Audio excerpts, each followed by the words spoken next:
le genre l'interview confuse.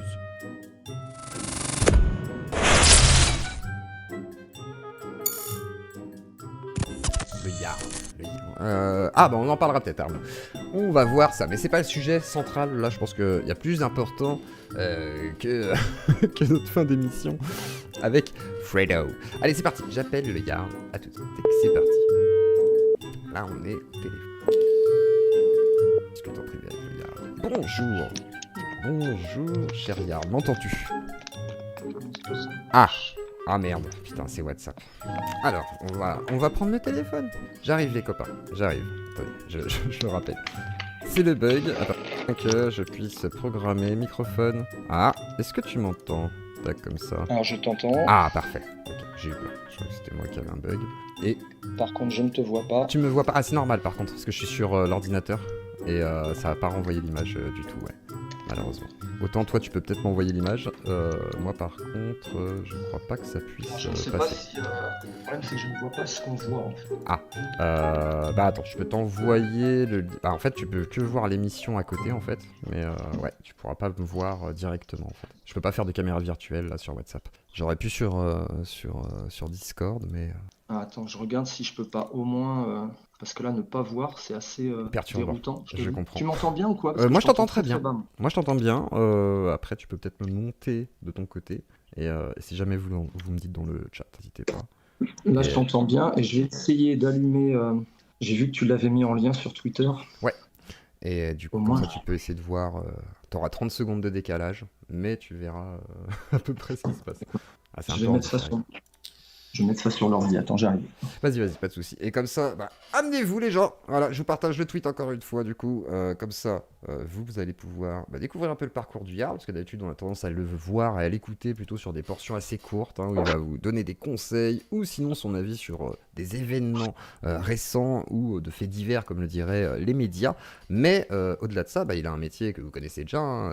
Il est videur en boîte de nuit, si je dis pas de bêtises. Ou physionomiste, pardon. Le meilleur physionomiste de France. Et du coup, on va pouvoir en discuter avec lui tranquillement. Et puis voir aussi, sur le plan politique peut-être, etc., ce qu'il en est. Et on le laisse s'installer tranquillement pour qu'il puisse être avec nous en toute aisance. Ok. Il va y avoir un petit peu de décalage. Là, je suis presque bon. Et c'est parfait. Installez-vous et bonne vidéo, exactement. Installez-vous, petit pouce bleu pour démarrer. Voilà, pour référencer le live. Je vous remets le lien du Twitter. Comme ça vous permet aussi de le partager et de faire savoir que nous sommes en direct avec le Jarl. Et du coup, tac. Et sur Kik, il n'y a personne. Voilà, il n'y a personne. Vous êtes 4 et même pas vous parler. C'est dramatique, les gars. Donc manifestez-vous. Sinon, sur Kik, je coupe. Ça sert à rien, les gars. Moi, je vous le dis. Donc installez-vous. C'est le début du live. Il est un peu plus tôt, je sais. C'est surprenant. Mais c'est comme ça. Et on va pouvoir discuter tranquillement avec le Jarl dès qu'il fonctionnera. Et qu'il sera avec nous, qu'il aura à peu près un retour correct. Même si, ouais, ça va être très différé. Je vais te faire un coucou que tu vas voir dans 30 secondes. Et toi, voilà. Aduna, ça compte politique. On t'entend tout à fait. Confirmez-moi dans le chat qu'on l'entende bien, mais normalement on l'entend tout à fait. Mais par contre, je ne me vois pas, mais bon, c'est pas grave. Malheureusement, ouais.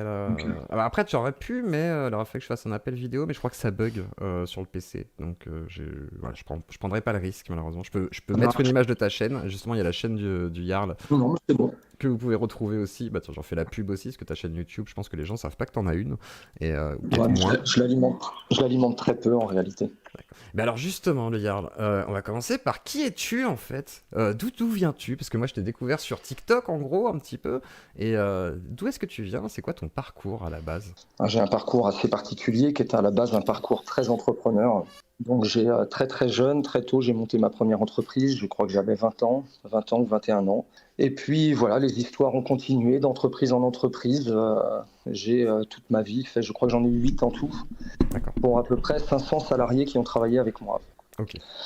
Voilà, les grandes lignes, quoi. Alors, je rentre pas en détail dans toutes les entreprises parce qu'il n'y en a pas une qui se ressemble l'une de l'autre. Voilà, je suis passé de société de gardiennage à centre de formation. J'ai eu beaucoup de choses, quoi. J'ai eu un réseau, j'ai eu salle de sport. Enfin, voilà. D'accord. Et du Mais, coup, mais en, mais en permanence, j'ai été dans le milieu de la nuit où j'ai commencé à 21 ans, puisque le milieu de la nuit, ça s'effectue le week-end, mhm. soit le vendredi, samedi, ou soit le jeudi, vendredi, samedi en nuit. Donc ça ne m'empêchait pas d'avoir d'autres activités à côté. D'accord. Donc plutôt une fibre d'entrepreneur. Et t'es un passionné de sport du coup. T'es prof de MMA, tu fais quoi en fait précisément? J'enseigne le MMA Ouais. depuis une trentaine d'années à peu près. D'accord, Voilà. 30 ans. Ok, d'accord. Voilà. Et t'as été jusqu'à quel niveau, tiens, pour Il n'y a pas savoir en vraiment fait? de niveau en MMA. J'ai jamais été un compétiteur de MMA professionnel parce que à l'époque, j'ai 50 ans en fait, hein. Ouais. Le MMA n'était pas encore légalisé en France et il fallait passer par des organisations qui étaient hybrides. Donc voilà, j'ai été jeune compétiteur dans d'autres disciplines, mais aucun intérêt d'en parler parce que D'accord. j'étais gamin. Je devais D'accord, avoir ok. entre 12 et 19 ans, je crois. Et pourquoi le MMA du coup? Vraie question. Pourquoi t'as choisi ce sport-là plus qu'un autre? Parce qu'il y a plein de sports de combat. Le MMA c'est peut-être considéré comme à l'époque l'un des plus violents, mais peut-être aussi le plus complet. Pourquoi? Alors en fait, j'ai commencé les établissements de nuit, j'avais 21 ans, en campagne, et c'est la seule activité sportive qui me permettait d'avoir une efficacité réelle au milieu de la nuit lors de mes interventions. Je me suis rendu compte que cette discipline-là, en faisant les trois pôles, c'est-à-dire le pied-point, la boxe, quoi, la D'accord. lutte et puis les emmener au sol, me rendait efficace. Ok. Voilà. Donc c'était vraiment pour ton travail plus que Ouais, pour la à la passion du base, sport, c'est quoi. vraiment, oui, à la base, c'est vraiment pour mon travail. Pour la partie sportive, je m'entraîne en musculation, qui est un outil pour moi, pour rester en forme. Et ça, je fais ça depuis que j'ai 13 ans, donc depuis de longues années. D'accord, ok. Et le milieu de la nuit, c'est quoi qui te plaît là-dedans, du coup? Parce que t'en parles beaucoup, mais j'imagine que t'aimes ça à la base, sinon tu serais pas resté aussi longtemps. Donc, Pour faire ça aussi, ouais, pour faire ça aussi longtemps, oui, il faut aimer. En fait, ce que j'aime dans ce milieu-là, c'est la rencontre avec les gens. En fait, là, je passe mon temps avec des gens qui sont extraordinaires, des gens qui sortent la nuit, qui sont souvent pas les mêmes d'ailleurs que la journée. Et puis, moi, je trouve ça passionnant. En fait, on rencontre des gens incroyables. Les gens sont incroyables en général. Donc, j'aime ce milieu-là pour ça. d'accord, ok. Donc vraiment l'humain. Et du coup, on te connaît du coup plutôt pour tes coups de gueule, on va dire. Alors qu'est-ce qui t'a lancé sur TikTok en fait? Comment tu te retrouves à te dire, faut que je m'exprime sur TikTok et que je fasse passer le message en fait? Et est-ce que ça fait longtemps? Parce que moi, je te connais depuis un an, on va dire, depuis que les événements sont un peu plus tumultueux. Et pourquoi? Alors, j'étais beaucoup sur les réseaux sociaux avant où je montrais plein de techniques de sport de combat. J'ai déposé à peu près en une dizaine d'années 350 vidéos techniques D'accord. sur le MMA. Je dois être un de ceux d'ailleurs qu'on a le déposé le plus, je crois, en vidéo en ligne gratuite. Et puis voilà, je restais sur cette partie-là à la base, vraiment. Il n'y avait rien de politisé, rien de la vie de tous les jours. En fait, c'était vraiment les sports de combat. Et puis là, ça va être moins glamour, en fait, ça va faire moins rêver, mais bon, je vais le raconter quand même l'anecdote, comme ça les gens sauront. La vraie raison pour laquelle je me suis retrouvé sur TikTok, c'est un concours avec ma fille. D'accord. Donc, voilà, j'ai une fille qui avait TikTok et puis un soir elle vient me voir, elle me dit je perce sur TikTok, papa regarde, j'ai fait 500 vues. Puis en rigolant dans mon canapé, j'ai dit moi je pense que je peux faire beaucoup plus que toi, je peux percer rien qu'en racontant une histoire de discothèque. Elle m'a dit non non t'es trop vieux, les gens vont pas regarder. Je fais une vidéo un peu en rigolant. Je poste la vidéo. Le lendemain matin, je me réveille. J'avais 1 200 000 de vues. 48 heures après, 3 millions. J'avais pris 50 000 euros de followers. Et puis, voilà, l'histoire est lancée. D'accord, t'as vraiment percé direct quoi en fait. La première vidéo, Ouais, ouais. ça a éclaté quoi. D'accord. Dès que j'ai parlé des discothèques, ça a éclaté. D'accord, ok. En même temps, ça parle à tout le monde a été au moins une fois en boîte ou a vécu peut-être des petits périples. Mais alors, du coup, comment tu vois ce petit succès et le besoin qu'il y a derrière ça, en fait? Ah ben, du coup, quand j'ai vu que je pouvais utiliser ce réseau-là, je m'en suis servi comme vraiment comme une arme, mais pour autre chose. Mhm. En fait, mon objectif principal, c'est toujours de sécuriser les gens qui viennent à l'établissement, parce que je le dis tout le temps, mais la grande partie des gens, ils ont entre 18 et 25 ans, c'est-à-dire l'âge d'être mes enfants. La vraie problématique, c'était de les sécuriser d'abord dans l'établissement, et ça, on y parvient parfaitement. Mhm. Mais je me suis rendu compte que j'avais du mal à les sécuriser, mais sur les extérieurs Aux de abords, ouais. l'établissement, aux abords.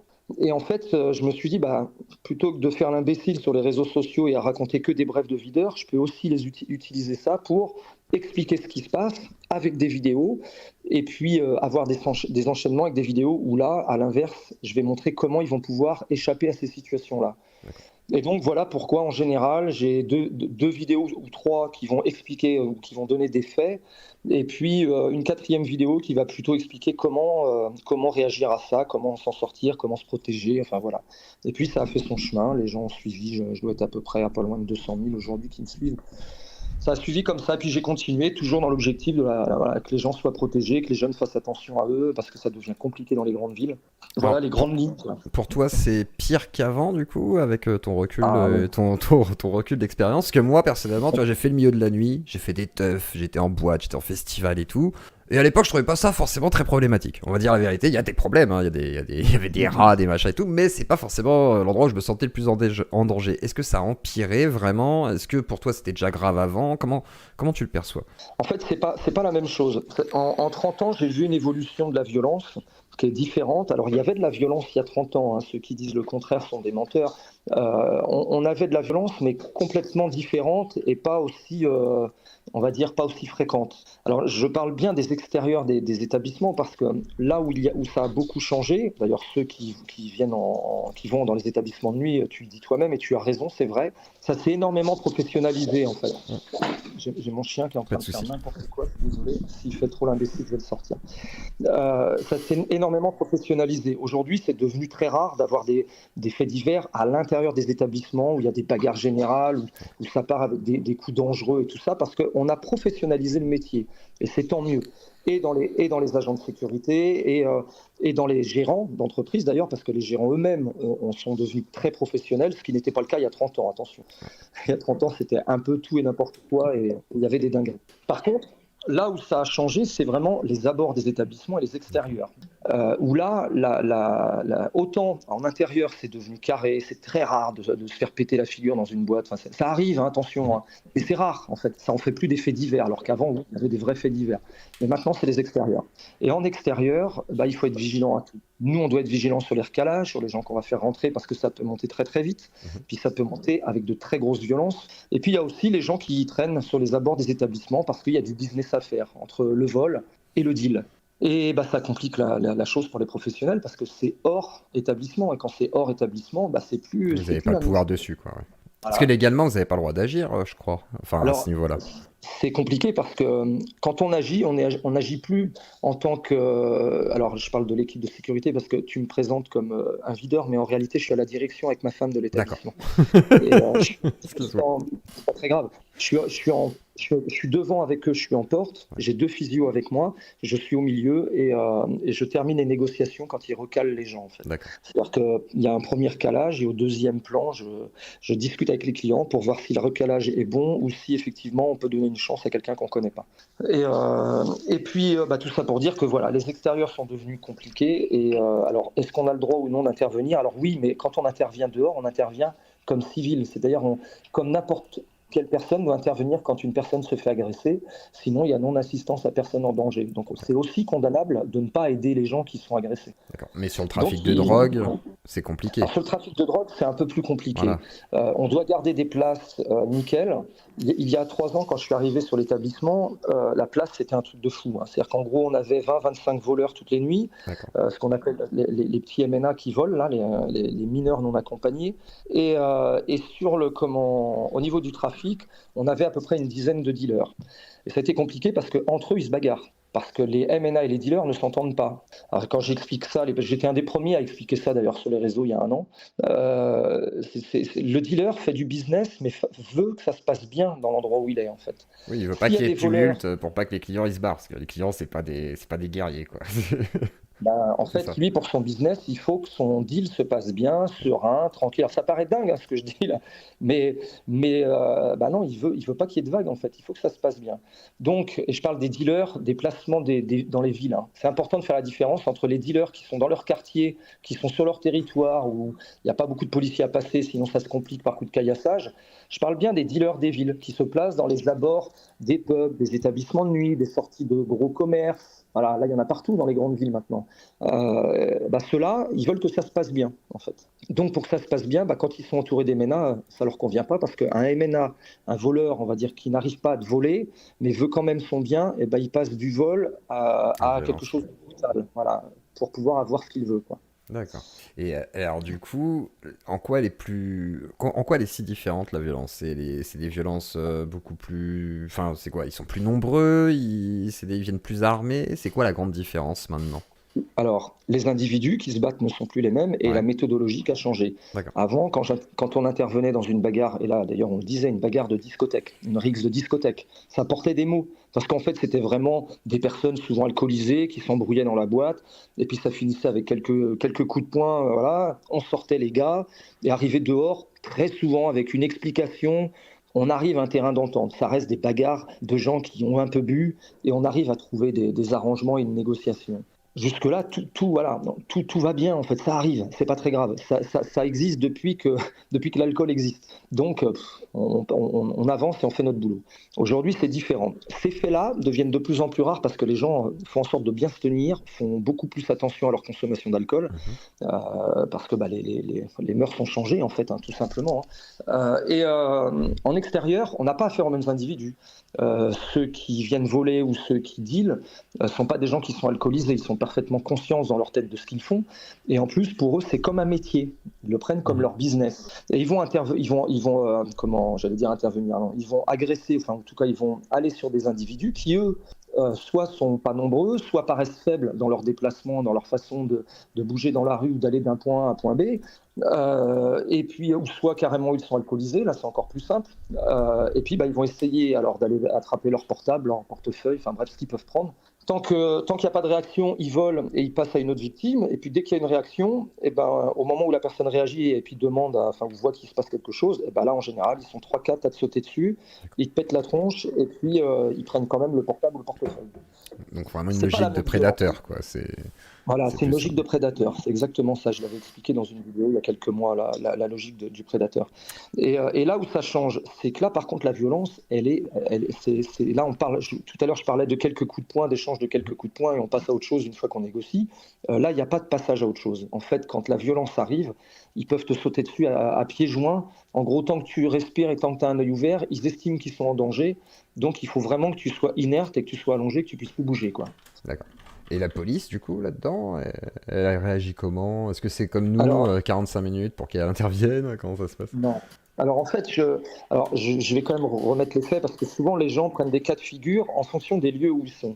Évidemment, quand on appelle la gendarmerie, qu'on est dans un village et qu'on doit faire venir une brigade, c'est sûr que c'est très long. C'est évident parce qu'en fait, des brigades aux alentours des petits villages, il n'y en a pas un dans tous les petits, il n'y en C'est a pas ça. une dans tous les petits villages. Ouais, ça, Donc, même si vous appelez au secours, c'est pas que le départ est long, le départ prend le temps d'y aller. Ils y vont en fait, mais il y a le trajet qui est obligatoire. Et le trajet, ça prend du temps. Et le nombre de brigades répertoriées, on va dire, sur un secteur, bah, parfois, c'est pas assez pour gérer un endroit, quoi. ouais, clairement. Donc il faut pas, je sais que c'est dur à entendre, mais je dis ça parce que pour Crépol, j'ai vu que les gendarmes ont dû mettre 15 minutes, je crois. Mais 15 minutes, mais ils partent d'où? S'ils partent à 30 km, déjà c'est compliqué en fait, quoi. Et encore, c'est C'est trop bien, hein, petit, 15 quoi. minutes, hein, c'est dans ce cas-là. Moi, je sais que vers chez moi, c'est Et encore, 45 c'est bien. minutes ou des trucs comme ça, quoi. C'est Ah, très très long, hein, mm. En grande ville, je vais parler de la ville où je suis, même si je la mentionne jamais, mais en tout cas sur Rennes, c'est la police qui intervient, c'est pas un secteur gendarmerie. D'accord. En tout cas, nous, quand on les appelle, je vous garantis qu'en 3 minutes, ils sont là. Mais D'accord. vraiment 3 minutes. D'ailleurs, j'avais fait une moyenne et je vais la refaire fin du mois, là, bien, dans une quinzaine de jours. Tous les ans, je donne des statistiques, enfin dans tous les 6 mois, mais sur les grosses statistiques, je vais la donner annuelle. Et je donne même le temps d'arrivée de la police nationale, et je crois que c'est 3 minutes 40, je crois, la D'accord, donc moyenne. c'est plutôt, oui, c'est plutôt au contraire de tout ce que les gens pensent, quoi. C'est-à-dire, en vrai, C'est c'est plutôt plutôt, rapide, quoi. voilà, c'est plutôt très rapide. Voilà. C'est plus long pour les pompiers, mais D'accord. c'est très rapide pour la police en elle-même. Ils font un boulot de malade. Alors je le dis tout le temps parce que quand on est sur le terrain et qu'on le vit fréquemment, je peux vous dire que c'est un truc de dingue. Moi, je pourrais pas être policier en 2023. Ils font un boulot de dingue. Ah, tu vois que des détraqués nocturnes et tout, toute la soirée. Ça doit être assez Ouais, ils font épuisant, quoi. ouais, Ça doit être, ouais, ouais. ouais, ouais. Et, Je parle bien des policiers qui interviennent, hein, tous les gars de la BAC, les gars de la police de nuit et tout ça, c'est ceux-là qui sont vraiment, ils sont sur le terrain. C'est pas des gars qui passent leur temps à mettre des amendes, parce que souvent les gens me parlent des policiers, des amendes, les policiers des manifs. Moi, je côtoie pas ceux-là. Moi, je côtoie ceux qui sont sur le terrain, qui interviennent sur des situations dangereuses, compliquées, à risque. Ils vont sauver les gens, ils font de l'aide à la personne. Putain, les mecs, ils font un boulot de fou, quoi. Faut être et, patient, hein. et du coup, quand tu vois tout ça, pour toi, donc vraie montée de la violence ou pas? Parce que c'est souvent ce que les gens disent. C'est oui, c'est plus violent, c'est un problème de C'est- c'est- communauté ou machin et tout. J'ai l'impression que tu décris plus un truc professionnalisé et plus de prédation, donc comment tu le En fait, vois? c'est lié. En fait, c'est lié effectivement que c'est plus violent. D'ailleurs, les faits, les statistiques le prouvent. D'ailleurs, je ne sais pas si tu as l'information, mais depuis 2020, on ne peut même plus savoir combien d'agressions au couteau il y a eu, par exemple. C'est plus mentionné. Ils font des faits généraux, alors que de 2014 à 2020, on pouvait avoir les infos. C'est comme ça qu'on a su qu'il y avait 120 couteaux en France par jour, ce qui est énorme. C'est ce Mais que j'avais vu l'autre fois, effectivement, les 120 Ah par oui. jour, c'est assez colossal. Hein. Ouais, c'est colossal, mais on oublie de dire que c'est des statistiques qui datent de. Alors, il faudra vérifier, mais je crois que c'est entre 2014 et 2010. On est en 2023. Et Ouais, déjà à l'époque, on disait que c'était incroyable. Je pense qu'on ferait la même chose en 2023. On hallucinerait. On est au-dessus de ça, je pense. Voilà. d'accord. Et donc, oui, la violence a augmenté.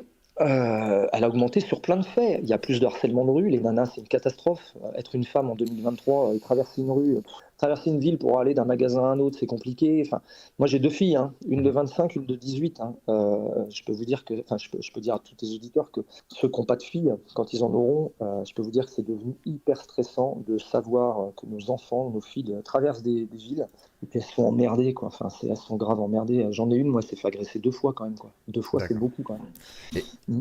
et vraie question, qu'est-ce que tu conseilles dans ces cas-là? Aujourd'hui, qu'est-ce qui est possible et qu'est-ce que tu conseilles pour les gens? C'est-à-dire, les gens se sentent menacés, est-ce qu'on peut s'auto-défendre? Est-ce que je pète la gueule à mon, à mon adversaire? Est-ce que je sors armé? Comment faire aujourd'hui, du coup? Vraie question, il y a plein de gens inquiets, en vrai. C'est un vaste sujet. Je ne vais pas avoir toutes les réponses maintenant. Enfin, j'ai les méthodes, mais je vais quand même vous donner quelques informations à vous tous là qui écoutez. Il y a quand même des bases, celles que je répète toutes les nuits à des centaines de personnes quand ils partent de l'établissement. Je passe ma nuit à dire ça au départ. La règle numéro un, quand vous sortez, alors, je parle bien de la nuit là, d'accord? Quand vous partez, il est 18h, vous allez en soirée, vous allez chez des potes et tout, parce qu'il y a la violence de jour, mais il y a la violence de nuit. Tout n'est pas pareil. On n'a pas affaire aux mêmes personnes, on n'a pas affaire aux mêmes effets, soit de l'alcool et tout ça. Donc il y a des concepts. Je vais plutôt parler pour l'instant celui de le soir, quand vous allez en sortie. Règle numéro un, n'allez pas d'un point A à un point B tout seul. Les agresseurs, donc les prédateurs, détestent le nombre. Ils détestent ça. Donc, au-delà de 5, déjà, les agressions deviennent beaucoup plus rares. Entre 1 et 4, c'est très fréquent. Parce qu'en fait, eux, quand ils viennent sur vous et puis ils viennent vous voler, en général, il n'y en a qu'un ou deux grands maxi qui va faire son truc, mais derrière, ils sont toujours 5-6, d'accord? D'accord. Et ils vont vous sauter dessus dès que vous allez être violent, parce que vous n'allez pas accepter le vol. Ils n'aiment pas le rapport de force parce qu'ils veulent être sûrs de gagner. Parce que perdre, si vous voulez, ça leur fait perdre une soirée de business. Pour eux, c'est important, une soirée de business. Ça va être une trentaine de téléphones. Ça va être peut-être 30-40 portefeuilles avec des sous dedans, avec des cartes bleues. Enfin voilà. Donc, ils ne peuvent pas se permettre de perdre. Alors, les gens vont dire, ouais, c'est parce qu'ils ont peur de la violence. Alors là, je vais arrêter tout le monde. Ils s'en foutent. Vraiment, ils s'en foutent. Ils acceptent le jeu de se faire péter la gueule. Vraiment. Non, mais D'accord. c'est important parce qu'on me dit tout le temps, ouais, on leur pète la gueule, ça va les calmer. Mais non. Si c'était si simple, je peux vous dire, en tout cas, par mon expérience, que si c'était si simple, j'aurais éradiqué le problème de la dalle. Ça ne marche pas comme ça, en fait. Ça ne fonctionne pas comme ça. Parce que la violence, ils ont l'habitude. Ils ont l'habitude de prendre des coups. D'ailleurs, il y a juste à regarder leurs dents et leur nez et tout ça. La plupart du temps, ils en ont déjà perdu. Ils ont des nez fracassés. Ils ont des arcades qui ont des cicatrices. Ils ont des visages marqués quand même. Hein. Donc, se faire péter la figure, ça leur arrive. Et c'est pas ça qui va les empêcher de refaire ça le lendemain. Par contre, pour vous protéger, vous, règle numéro un, je reviens à ce que je disais, euh, sortir en groupe. Essayez d'être des groupes de plus de 5. D'accord. Quand vous arrivez sur des ruelles ou dans des rues, vous voyez qu'en face, il y a des gens de loin et on les repère. Les gens me disent, ouais, mais si on les repère, on les voit de loin quand on sent qu'on va passer dans un endroit qui craint changer de trottoir. Je le redis, ils prennent la facilité. Eux-mêmes ne vont pas changer de trottoir, ils restent sur leur secteur. Ils restent sur la zone qu'ils maîtrisent. C'est important ça que je vous dis parce que rien que le fait de changer de trottoir, c'est déjà plus la zone qu'ils maîtrisent. Et donc, parce que eux, dans leur calcul, ils viennent vous voler, et en même temps, ils savent exactement par où ils doivent fuir s'il se passait quelque chose. Ils ont tout organisé avant de venir. Ils ont donc leur secteur de travail. C'est pour ça que je parle souvent de territoire dans mes vidéos, en fait. On parle de territoire. Et donc, quand on croise ou qu'on voit qu'on va croiser un groupe d'individus, 2, 3 gars qu'on sent pas, on est tous nous-mêmes, hein, on est capable de devenir des gars qui surveillent, d'être à l'affût de tout ça. On sent quand on va être dans un endroit où on se sent pas bien. On traverse, on change de rue. Les filles, votre sac à main, j'arrête pas de le dire, mettez-le du côté toujours où il y a les murs. Jamais du Oui. côté des murs. Parce que quand ils viennent à l'arracher, si le sac est du côté des murs, ils ne peuvent pas le faire à l'arracher. Ils ont le mur qui est entre vous et le sac. Ne laissez pas vos téléphones portables apparents. C'est un point de repère pour eux énorme. Donc vous cachez vos téléphones portables et quand vous passez des coups de fil, faites-le avec vos oreillettes, pas les téléphones portables. Et puis voilà, vous avancez sans jamais vous arrêter à la moindre provocation ou à le moindre appel. Le fait de s'arrêter à la moindre discussion, c'est-à-dire un sifflement, tu vas où, t'as une clope. Le fait que vous arrêtiez juste pour discuter, juste un mot, même non, j'en ai pas, vous venez d'ouvrir une porte essentielle pour eux. Oui, ça les À votre sens, justifie. comment? Ça justifie leur action pour eux en tous les cas. C'est Ça va genre au-delà de ça. ça. Vas-y. Ça va au-delà de ça. Ça va au-delà. Je parle souvent quand j'explique, quand on recale les gens, je parle souvent de comportement non verbal. Et je parle du comportement verbal. Et ben, ça marche pareil pour les prédateurs. Ils ont une analyse très rapide de savoir, quand ils vont vous entendre parler, comment vous allez bouger au moment où vous allez vous adresser à eux. Ils vont savoir si vous êtes une victime facile à atteindre ou pas. Donc, rien que le fait que vous allez leur parler, vous allez leur donner des indications sur votre personnage à vous, sur votre personnalité et vos faiblesses. Hein, ou vos forces quand c'est des forces. Mais en France, en 2023, je dis à mes jeunes, je sais qu'ils n'aiment pas entendre ça, mais vous n'êtes plus armés en fait pour ça. Vous n'avez plus le mental pour gérer ça. C'est pas de votre faute, hein, c'est de la faute de. Oui, En la fait, je vais aller violence plus est loin. trop, est Voilà. peut-être trop extrême par rapport à ce qu'on a l'habitude de vivre au jour le jour, quoi. C'est ça que tu veux dire. Parce que, Exactement. enfin, moi, j'ai vu la rue. C'est vrai que je vois des gens très choqués pour des petites actions de violence que moi je relativise. Mais moi, je les relativise par rapport à mon vécu. Et je me dis que c'est un peu ça qu'il veut dire. C'est-à-dire, en gros, bah, effectivement, il y a pas grand monde qui est prêt à voir des gens se faire chevaucher, écraser la gueule ou sauter par une fenêtre, quoi. Et c'est vrai que bah, après t'as une autre vision des choses peut-être qui, bah du coup, t'adapte à l'environnement. Et toi qui as l'habitude de peut-être de voir beaucoup de violence et même de t'y confronter, c'est vrai que ça doit un petit peu, voilà, c'est différent, quand même différent. Non, mais c'est pas différent, c'est exactement ce que tu dis, tu as raison. Ton analyse est parfaite. En fait, c'est ça, la façon dont on vous a élevé, j'ai 50 ans moi, donc la façon dont on a élevé nos enfants sur les 30 dernières années a fait qu'on a fait des jeunes de 18-25 ans pas prêts du tout à prendre des coups, à se bagarrer contre deux, trois gars. Enfin voilà, la violence est devenue. Voilà. Alors, ça veut pas dire qu'on ne peut pas se défendre, hein, mais ça veut dire que mentalement, il faut déjà y être prêt, quoi. Et c'est pas simple en fait. Et puis la peur peut paralyser, elle peut faire plein de choses. Mais alors du coup, est-ce que tu conseilles aux gens l'autodéfense avec des armes non létales, gazeuses, machin, pour les femmes peut-être, et puis alors les hommes qui veulent se prendre pour des guerriers, la fuite ou une arme non létale, parce qu'il y en a plein qui se posent la question, t'en as plein qui veulent voilà, se prendre pour des chevaliers. Est-ce que vaut mieux se barrer très vite ou essayer de se confronter si on n'a pas le choix, comment on fait? Alors, on va répondre déjà à la première chose. Là, Si c'est les tu n'as femmes. pas le choix, Ouais. si tu es acculé, que tu n'as aucune solution de sortie parce que tu es encerclé, parce que voilà, ben, tu te défends avec ce que tu peux en fait. C'est-à-dire que si tu vas pas te faire tabasser pour le plaisir. C'est-à-dire qu'à un moment donné, tu vas te défendre avec ce que tu peux faire. C'est très compliqué, pas difficile. S'ils sont plusieurs, l'échec est déjà quasiment assuré si tu peux pas prendre la fuite. Mais évidemment que je conseille à tout le monde, des gens qui ne sont pas des guerriers dans l'âme, c'est-à-dire 98% des gens qui se baladent dans la rue, et c'est pas grave, parce qu'en fait, c'est pas de votre faute, en fait. C'est de la faute de tout ce qu'on a créé, là, ces dernières années, d'accord? C'est pas de la faute des jeunes. Et bien, évidemment, je conseille de prendre la fuite essentiellement. Si on sent que ça va partir, il faut prendre la fuite. En fait, ça sert à rien d'essayer de se confronter avec des types qui vont peut-être avoir des couteaux, qui vont avoir une gestion de la violence extrême qui fait que vous allez même pas comprendre ce qui vous arrive, vous serez déjà par terre avec des mecs qui vous sautent sur le crâne. Donc c'est compliqué, quoi. Et puis dans les bases essentielles, on me demande souvent s'il faut aller faire un sport de combat pour savoir se défendre dans la rue. Mais ça, c'est complètement utopique parce que ça ne fonctionne pas comme ça. Ça n'existe pas, ça. En fait, c'est pas Mm. parce que vous allez faire un sport de combat que vous allez demain matin devenir très très fort dans la rue. C'est mentir que de dire ça. Si vous allez faire un sport de combat, ça va surtout vous permettre de vous rassurer personnellement. Ça, c'est à titre perso. Ça va vous permettre de vous entretenir, de faire du sport, d'être bien dans votre tête, dans votre esprit. Ça, oui, allez faire des sports de combat si ça vous aide. Par contre, si vous ouvrez la porte d'un dojo ou d'un club de MMA en vous disant je fais ce sport-là pour pouvoir me défendre dans la rue, je vous annonce qu'il va vous falloir à peu près 15-20 ans d'entraînement pour savoir mettre ça en application dehors. Je vous souhaite bon courage. Et pourquoi c'est si D'accord? compliqué? Pourquoi c'est si compliqué alors? Parce que Mais les parce gens se qu'en disent fait, oui, je suis un guerrier, je sais taper dans un sac et contre mon oui, adversaire en face de moi. Mais c'est quoi le contexte voilà. différent à ce point-là, quoi? Qu'est-ce qui Parce différencie? parce que rien de ce que vous allez apprendre va vous permettre d'être exécutable dans la rue. C'est aussi simple que ça. C'est-à-dire qu'une bagarre de rue n'a absolument rien à voir avec un cours de boxe, hein, de la boxe thaï, du MMA, ça n'a rien à voir. Nous, quand on fait des sports de combat, il y a des règles, il y a un arbitre qui arrête quand quelqu'un est dépassé, il y a une situation mentale qui est plutôt côté sportive. Donc on n'est pas préparé, on n'a pas les armes à ça. Alors effectivement, on est plus efficace que quelqu'un qui ne fait pas de sport de combat, hein. Ça c'est logique. On va être plus efficace parce qu'on saura peut-être mieux se placer, mettre un coup de poing un peu mieux, mettre un coup de genou un peu mieux, peut-être voir un coup de pied un peu mieux. Mais ça va tellement vite, c'est tellement violent, c'est tellement improbable et imprévisible que souvent, franchement, 9 fois sur 10, les coups sont déjà partis, que le gars est déjà par terre et que tu n'auras même pas eu le temps de mettre ton super coup de poing que tu as appris à l'entraînement. C'est ça. Et que le gars te saute dessus à 3-4. Et c'est plus efficace de sortir son épée comme le gars qui l'a fait là il y a pas longtemps. Limite, c'est plus cohérent avec une situation de danger à la maison ou à l'extérieur. C'est-à-dire que tu réagis de manière inconsidérée pour un bout de palette, j'en sais rien, mais effectivement, tu vas peut-être pas te battre comme un ninja ou comme Frank Ropers, quoi. Mais alors du coup, Frank Ropers, c'est dangereux pour les gens, d'une certaine manière. C'est tous les gens qui nous forment au combat de rue, soi-disant. C'est pas dangereux en vrai, les gens disent ça. Je sais qu'il y a des pros du MMA qui sont contre Frank Ropers. Moi, je suis pas de cette.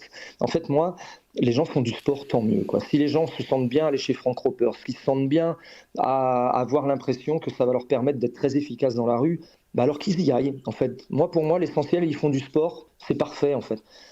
Frank Ropers, il promet pas, contrairement à ce qu'on dit, moi je l'ai jamais entendu jurer que toutes ces techniques allaient permettre à tout le monde d'être le meilleur dans la rue. Il tient jamais ces propos-là, ce gars-là. Donc c'est les gens qui lui tiennent ce genre de propos, mais moi je ne l'ai jamais entendu dire ça, quoi. Oui, c'est une question de mise en situation, quoi. En fait, c'est plus ça qui donne l'impression.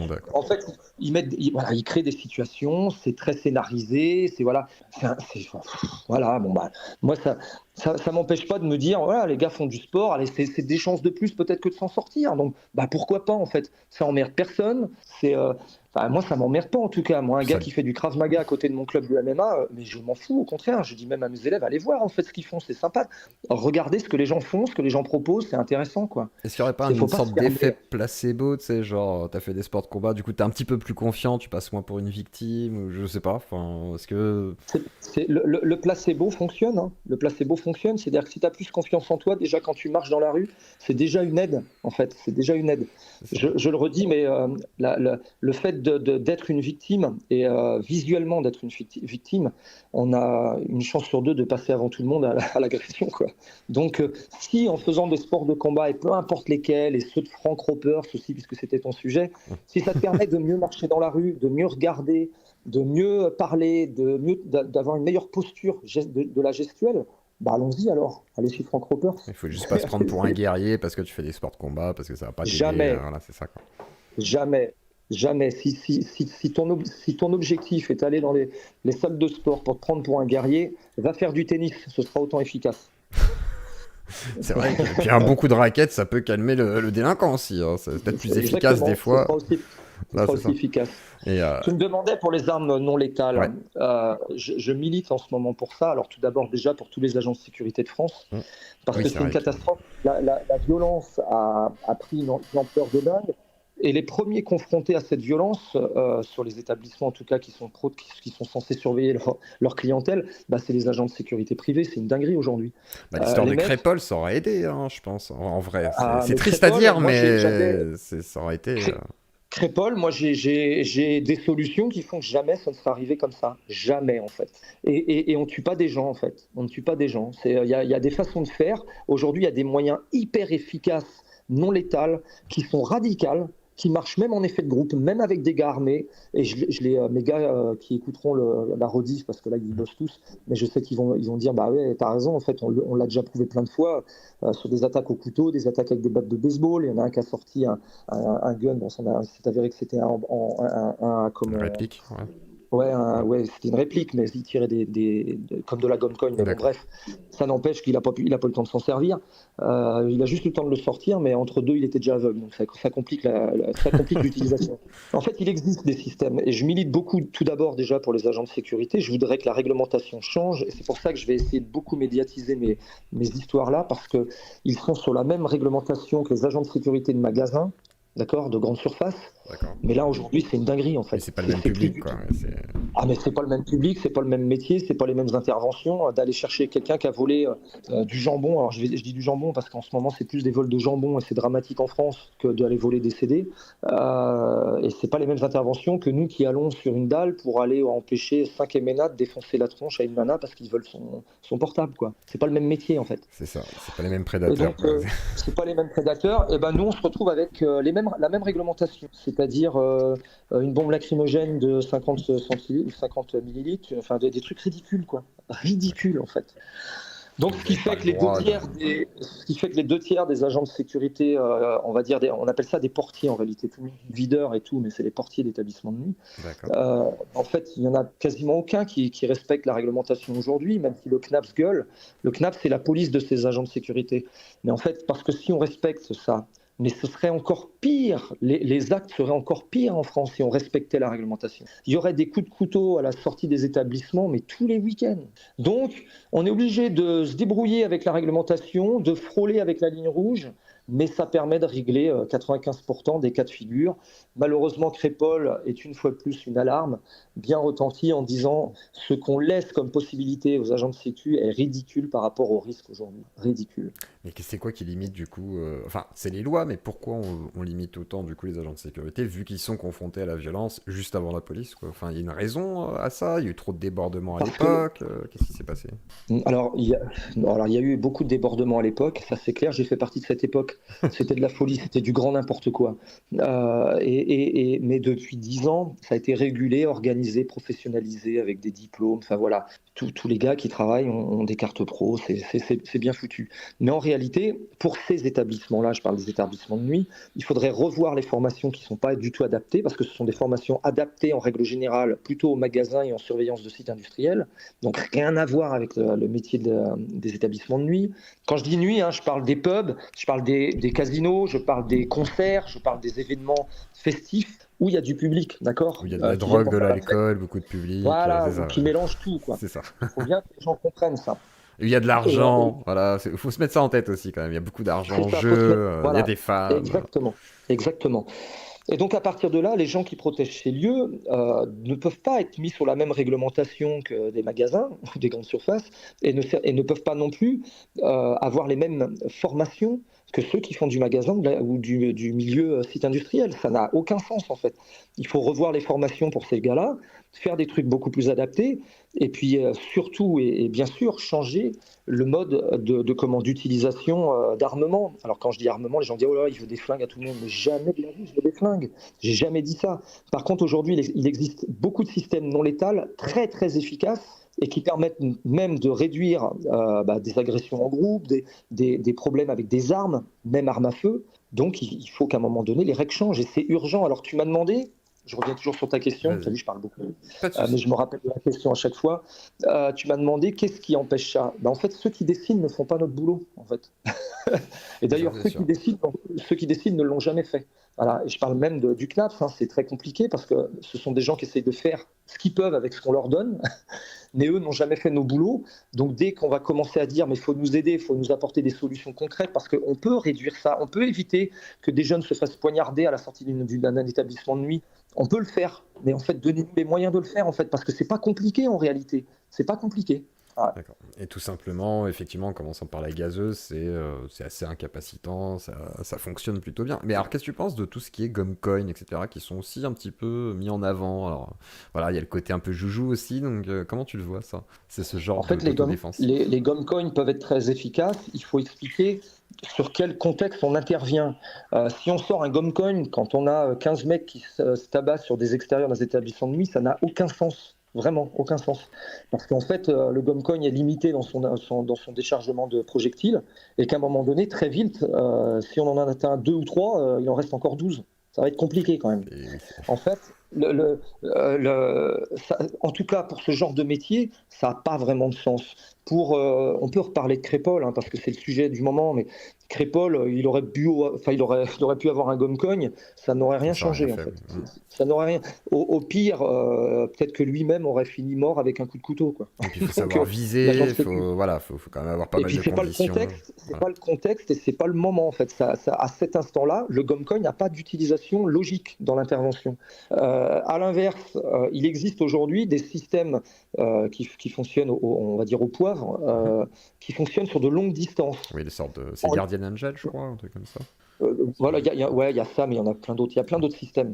Je ne vais pas leur faire de la pub, mais il y a des systèmes qui fonctionnent extrêmement bien, qui sont à très grosse recharge. Et sur les effets de groupe, par exemple, il y a 20 mecs. On imagine, il y a 20 mecs qui se tabassent à une rue adjacente à une discothèque, par exemple, pour des raisons qu'on ne sait pas. Si on veut rendre incapable de se battre 20 mecs, on le fait en exactement 15 secondes. D'accord. Il n'y a pas un mec qui prend des coups, il n'y a pas un mec qui se retrouve blessé, aucun agent de sécurité des établissements de mine n'a besoin de frapper des gens pour maîtriser des individus, ça se règle en quelques secondes. Et on ne tue personne, on ne blesse personne, ça les rend incapables. Quand on appelle la police, ça permet à la police de faire des interpellations, parce qu'ils ne peuvent plus marcher, hein. Ils sont allongés par terre, ils crient parce que ça fait extrêmement mal. Il Parce crache. qu'aujourd'hui, il y a certaines marques qui ont fait des prouesses incroyables sur la méthodologie du produit. Parce que moi, j'ai connu les gazeuses d'il y a 15 ans, où quand on en prenait une dans la tête, ça faisait mal 1 minute, mais on revenait à la charge. Aujourd'hui, je ne vais pas donner la marque, là, mais il y a une marque qui existe sur le marché, on l'utilise, je garantis, hein, c'est 2 secondes après l'utilisation, l'individu devient incapable de remettre un coup pendant 1 heure. D'accord. Donc 1 heure, vraiment d'accord? incapacitant, quoi. Donc en fait, il n'y a pas de sujet, en fait, voilà. Donc il y a ça, mais il y a plein d'autres choses, hein. Il y a plein de choses qu'il faudrait changer pour les agents de sécurité, mais par exemple à Crépol, les agents, je crois qu'ils étaient 4 en réalité, hein. Les gens disent qu'il n'y en avait C'est pas qu'un, mais il beaucoup. me semble que j'ai lu que finalement ils étaient 4 agents, mais ils auraient eu le droit d'avoir ce genre de matériel. À cet instant-là, dès qu'il y a une arme de sortie, dans ce type de procédure, il y a des méthodes d'intervention qui fait que tous ceux qui utilisent des armes se retrouvent incapables de les utiliser et en plus peuvent être complètement mis hors d'état de nuire le temps de l'arrivée de la gendarmerie, même si c'est 15 minutes. Donc pour toi, c'est Hein. vraiment la gazeuse qui fonctionne le mieux, quoi, dans l'idée. À toutes les femmes qui vont écouter ta vidéo là, je leur dis en fait, si elles veulent aller faire du sport et des sports de combat, allez-y, c'est essentiel, ça donne une bonne santé. Mais si elles veulent se protéger, aujourd'hui il y a des systèmes qui fonctionnent très bien. En système de gazeuse, vous prenez aucun risque, vous la mettez dans la tronche et vous partez en courant. Ça suffit en fait. Il y a plusieurs systèmes, il y a en gel ou en spray. Quand on veut toucher qu'une seule personne et être précis, il faut prendre plutôt du gel. Quand on veut toucher plutôt des gens en groupe ou 2 ou 3, il faut plutôt prendre en spray. Et après, il y a des façons. Voilà, tiens, je vais même dire quelque chose tant que j'y suis. En fait, ce que j'aimerais, par exemple, si Frank Ropers m'écoute, parce que je sais qu'il suit ce que je raconte un peu, ou tous les gars qui font du Krav Maga, mais bordel, faites des stages avec l'utilisation des interventions de gazeuses. Ça, Faites c'est des vrai que stages, montrez aux femmes comment s'en servir, comment les cacher sur elles. Moi, par exemple, quand vous avez une gazeuse, les filles que vous écoutez, alors je dis les filles, mais ça peut aussi aller aux mecs maintenant aujourd'hui. Je parle souvent des femmes parce que je suis directement concerné, d'accord. J'ai 2 filles et je suis toujours inquiète pour elles. c'est marrant. C'est si vous êtes droitière, la gazeuse, elle est dans votre poche à droite. Parce que naturellement, l'humain va toujours se servir de sa main habituée quand il est stressé. Donc, pas dans votre sac à main. À partir du moment où votre gazeuse est dans votre sac à main, c'est déjà perdu. En fait, le temps que vous cherchiez votre gazeuse, vous êtes déjà par terre, vous avez déjà pris une claque quand c'est plus une claque, hein, par l'agresseur. C'est dans votre poche, de votre manteau de préférence, parce que si en plus votre gazeuse est serrée dans votre poche de jean ou de legging, c'est pas la peine en fait. Dans votre poche de manteau, c'est facile à atteindre. Et quand vous vous baladez, votre main sur votre gazeuse, c'est pas votre portable que vous tenez, c'est votre gazeuse. Dès que vous êtes dans un coin où vous ne vous sentez pas à l'aise, votre main droite tient votre gazeuse. Et à la moindre intervention d'un type qui vient vers vous et que vous sentez que ça va pas le faire, parce que vous n'allez pas le tuer en fait. Il faut pas C'est attendre pas d'être mortel. faut Il pas ne faut attendre d'être pas frappé, quoi. attendre d'avoir pris un coup au visage et de dire. Parce que chaque fois, vraiment quasiment chaque fois, d'ailleurs le nombre de policiers qui me racontent ça, c'est un truc de fou, mais dans les auditions, la plupart du temps, que ce soit homme ou femme, hein, les gens disent « j'avais bien senti que ça allait pas le faire, qu'il allait m'arriver quelque chose, je l'ai senti en fait ». Ben moi je vous dis, là maintenant, dès que vous sentez en fait, vous mettez un coup de gazeuse quoi, et vous partez en courant. Vous posez pas la question, oui, mais peut-être qu'il me demandait, qu'il voulait juste peut-être avoir le nom d'une rue ou de machin. Faites attention à vous parce que maintenant ça part dans tous les sens quoi. C'est pour un rien, ça part. eh ben tant pis quoi. Si vous sentez que ça, qu'ils commencent à mettre la main sur vous, votre épaule, votre truc, mais non, mais vous prenez même pas la tête en fait. Donc ça commence à négocier pour Quand ça commence à discuter, c'est ça, voilà. négocier, voilà, Mm. on sent qu'il va se passer quelque chose. On voit le type d'individu, on voit les gars qui font ça, on les repère en fait. Et puis faut pas Évidemment, négocier, faut ça, pas essayer de discuter souvent, quoi. Faut pas voilà. essayer. Ok, très bien. Et alors du coup, tout à l'heure je voyais passer dans le chat, il y en a qui disent c'est un lobbying qui aurait fait qu'on empêche justement d'utiliser des gazeuses et tout dans la sécurité. Est-ce qu'il y a, il y a un problème de concurrence là-dedans? Il y a vraiment un lobbying ou c'est complètement à l'ouest ça? Non, non, sincèrement, c'est parce qu'ils pensent que le. Alors déjà, parce que quand la nouvelle réglementation a été faite, il y a déjà quelques années, d'accord? C'était dans les Mhm. années 2011, je crois, 2010-2011. C'était pas du tout le même état. La France n'était pas comme ça. C'était pas les mêmes agresseurs, c'était pas la même violence, voilà. Et encore une fois, je dis pas que la violence n'a jamais existé. Je dis juste qu'elle n'est pas pareille. Et qu'aujourd'hui, pour changer les règles en France, c'est très très compliqué. Il faudrait que le ministère de l'Intérieur prenne ça à bras le corps en se disant on a un problème.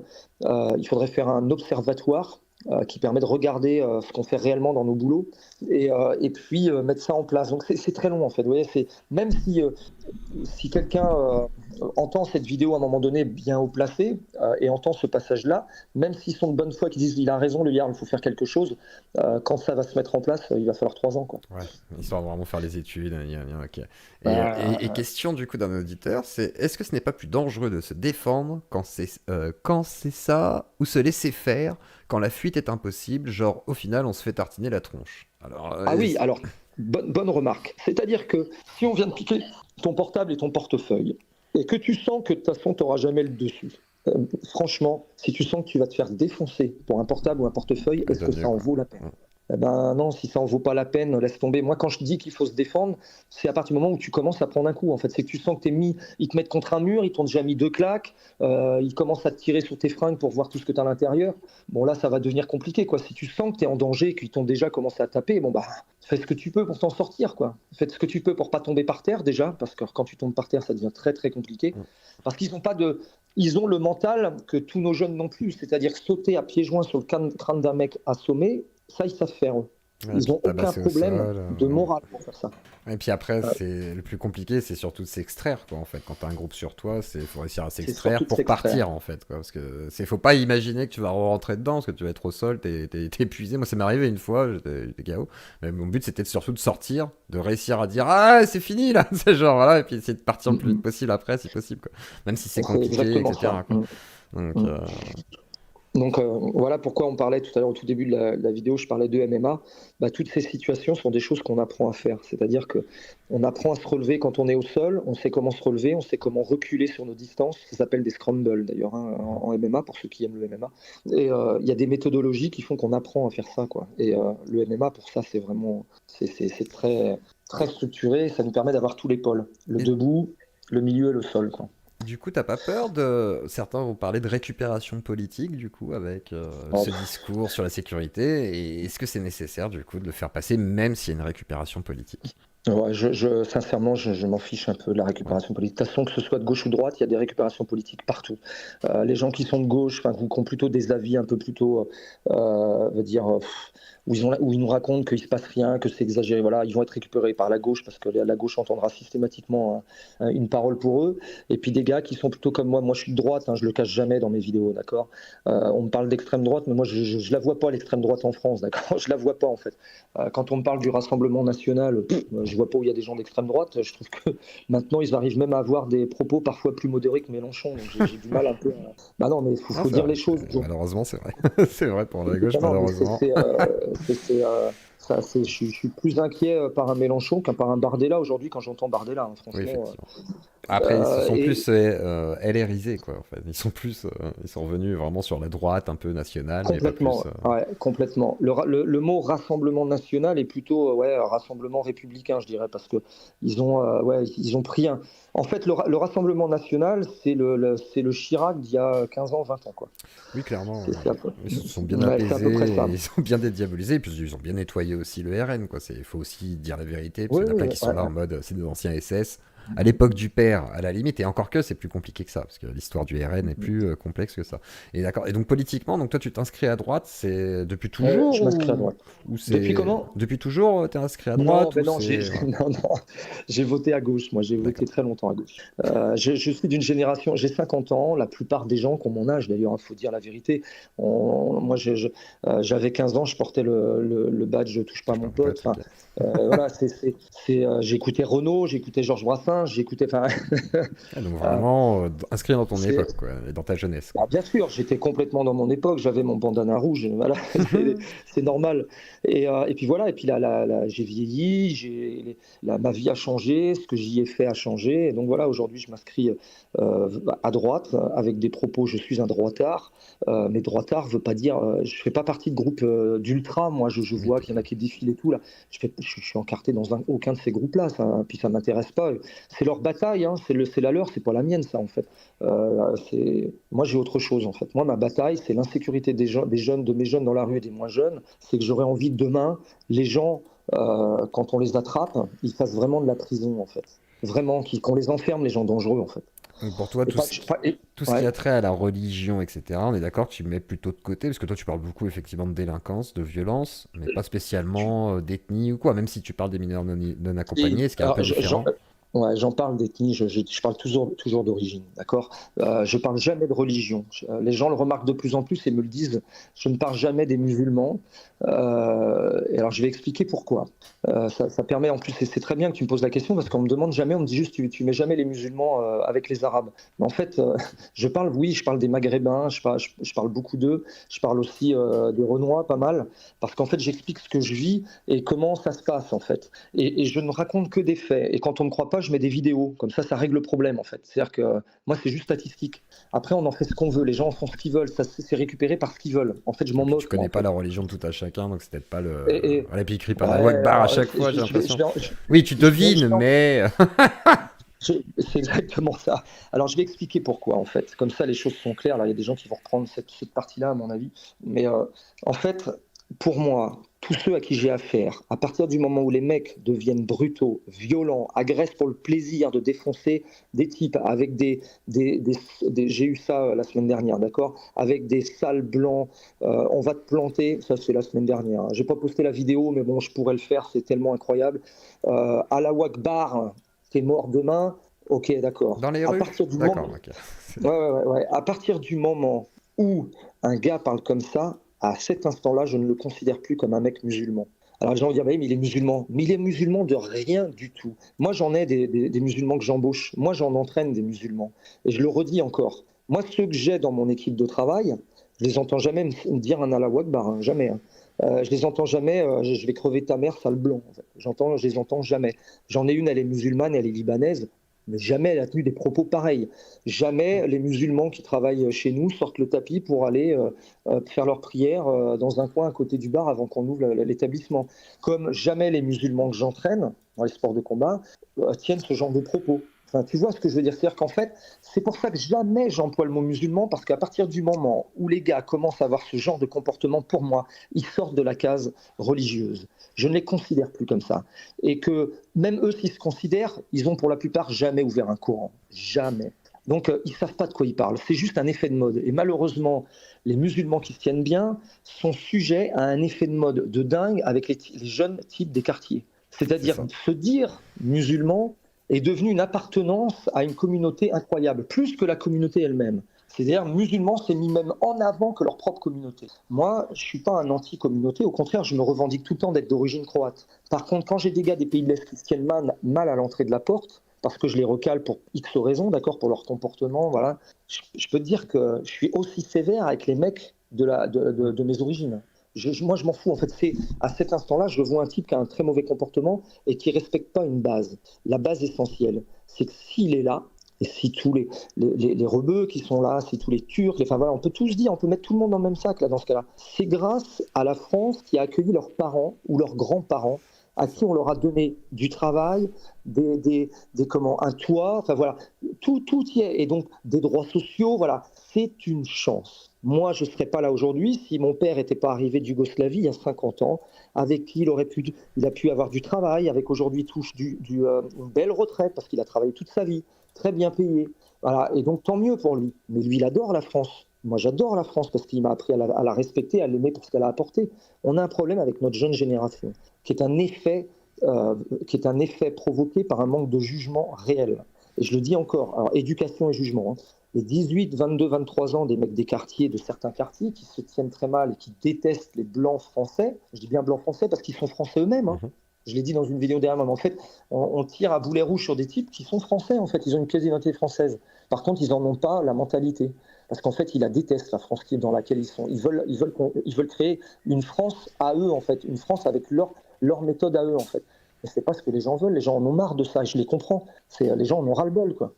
Mais du coup, certains disent, oui, le Coran, il est radical, donc on devient forcément radical. Mais après, c'est vrai qu'il y a, par exemple, Jack Le Fou, qu'on a reçu, qui critique beaucoup l'islam. Il critique l'islam, mais il critique pas les musulmans. Parce qu'il fait pas, enfin, il veut pas il veut pas forcément les mélanger, même s'il préférerait qu'ils soient pas religieux. J'entends ce qu'il veut dire par là. C'est un peu la même chose que dit le Jar, c'est-à-dire qu'en gros, bah, tes potes rebeux qui sont musulmans, ils vont pas se comporter en criant Allahu Akbar et vouloir égorger les gens, tu vois, en principe, c'est assez faux. Donc, de facto, c'est vrai qu'il faut quand même considérer que c'est une minorité, malgré tout, qui pourrissent même la vie de tous ces gens qui sont musulmans, mais qui, eux, ne voient pas ça comme ça. Et même si il y a des islamistes qui vont prendre le texte de manière radicale et homo, la majorité ne le font pas, en fait, quoi. Ils essayent de vivre leur vie comme la majorité des croyants, de manière tout à fait... voilà, quoi. Parce qu'il y a quand même pas mal de gens qui sont choqués par ça, quoi. Comme je te l'ai dit, il y a aussi un effet incroyable, c'est grave de dire ça, mais il y a comme un espèce d'effet de mode, c'est cette génération où ça fait bien de se dire musulman. Wesh, voilà, je suis musulman, moi. Là, wesh, voilà, t'es musulman, mais rien que le fait d'avoir dit ça, déjà, ça te sort du cadre de cette religion, déjà. C'est un truc de fou. Moi, je vais dire un truc qui va faire marrer tout le monde. Moi, je suis plus musulman qu'eux, finalement, parce que moi... Jamais j'agresse des gens, jamais je tabasse pour le plaisir ou je vole. Je ne bois pas d'alcool et j'ai jamais bu d'alcool de ma vie. Je ne fume pas et j'ai jamais fumé de ma vie. Je ne me drogue pas et je me suis jamais drogué de ma vie. C'est-à-dire que je respecte complètement la procédure donnée par la religion musulmane. Tous ceux qui parlent, là, il n'y a pas un truc qui est respecté dans leurs règles. Ils picolent, ils fument, ils se droguent, ils tabassent des gens dans la rue. Ça, c'est un truc de ouf, en fait. Ils ont quoi de musulmans, ces gens-là? Rien. À partir de là, j'ai pris la décision, il y a quelques temps déjà, de dire mais jamais je vais parler des musulmans, parce qu'en fait, ça ne m'intéresse pas. C'est pas les mêmes. Alors oui, je sais que Zemmour, c'est sa ligne de conduite. C'est l'islam qui amène ça. Ok. Je reste persuadé. Hein. Je reste convaincu que si demain, il y a des règles qui changent avec la justice, et que tous les gens dangereux et violents, d'accord, dangereux et violents, on les fout en prison. On les enferme, on les met hors de la société, de gens qui se tiennent bien, de gens qui veulent se balader, être tranquilles, de passer d'un magasin à un autre sans se faire péter la gueule. Le problème va se régler dans les mois qui arrivent. Parce qu'en fait, c'est l'injustice qu'on a qui fait qu'à un moment donné, les gars tabassent des mecs et sont dehors le lendemain. Je parle du cas de la semaine dernière qui m'a fait connaître énormément là, sur CNews et tout. Là. Les gars, il y a 4 types qui défoncent 2 mecs, d'accord? Un pompier puis un autre jeune. Là. Il y a eu 24 jours d'ITT et 17 jours, je crois. C'est beaucoup, hein, 24 jours d'ITT, hein, c'est beaucoup, d'accord? C'est de l'interruption de travail temporaire. C'est-à-dire, il ne peut plus travailler, le gars. Il faut savoir qu'en France, au-delà de 8 jours, ça doit passer en condamnation, d'accord? Donc pour comprendre que 24, c'est beaucoup. Mais les gars, à 18h, ils étaient dehors. À 19h30, il y en a un qui me passait un coup de téléphone. D'accord, ouais, ils font pas 24 heures de garde à vue, quoi. Voilà, ils font moins qu'un petit dealer de quartier ou un mec qui consomme. Ils ont fait 12 heures. Ils ont fait 12 heures, ils étaient dehors. Il est là notre problème. Tout part de là. Tout part de là. Et qu'à partir de là, je dis tout le temps, il y a un journaliste la semaine dernière qui m'a dit, d'après toi, tout ça a commencé quand en fait, tout ça, où est-ce qu'on a perdu le pied? J'ai dit, à partir du moment où on a accepté qu'on caillasse les pompiers. En fait, à partir du moment où on a accepté qu'on caillasse des pompiers, tout était perdu, tout était possible. Voilà, c'est tout. Voilà, c'est aussi simple que ça. Pour toi, il aurait fallu un peu plus d'autorité, que ce soit... Ouais. Parce qu'il y a pas mal de gens qui pompiers... sont... Ouais. Parce qu'il y a pas mal de gens qui choisissent quand même... Vas-y, pardon. Excuse-moi, je te coupe, mais tu caillasses il y a 15 ans. Les premiers, à 15-20 ans, j'ai plus les dates exactes. On m'a donné des années, je crois 95, 2000, ça a commencé. Tu caillasses des pompiers, tu prends 6 mois ferme.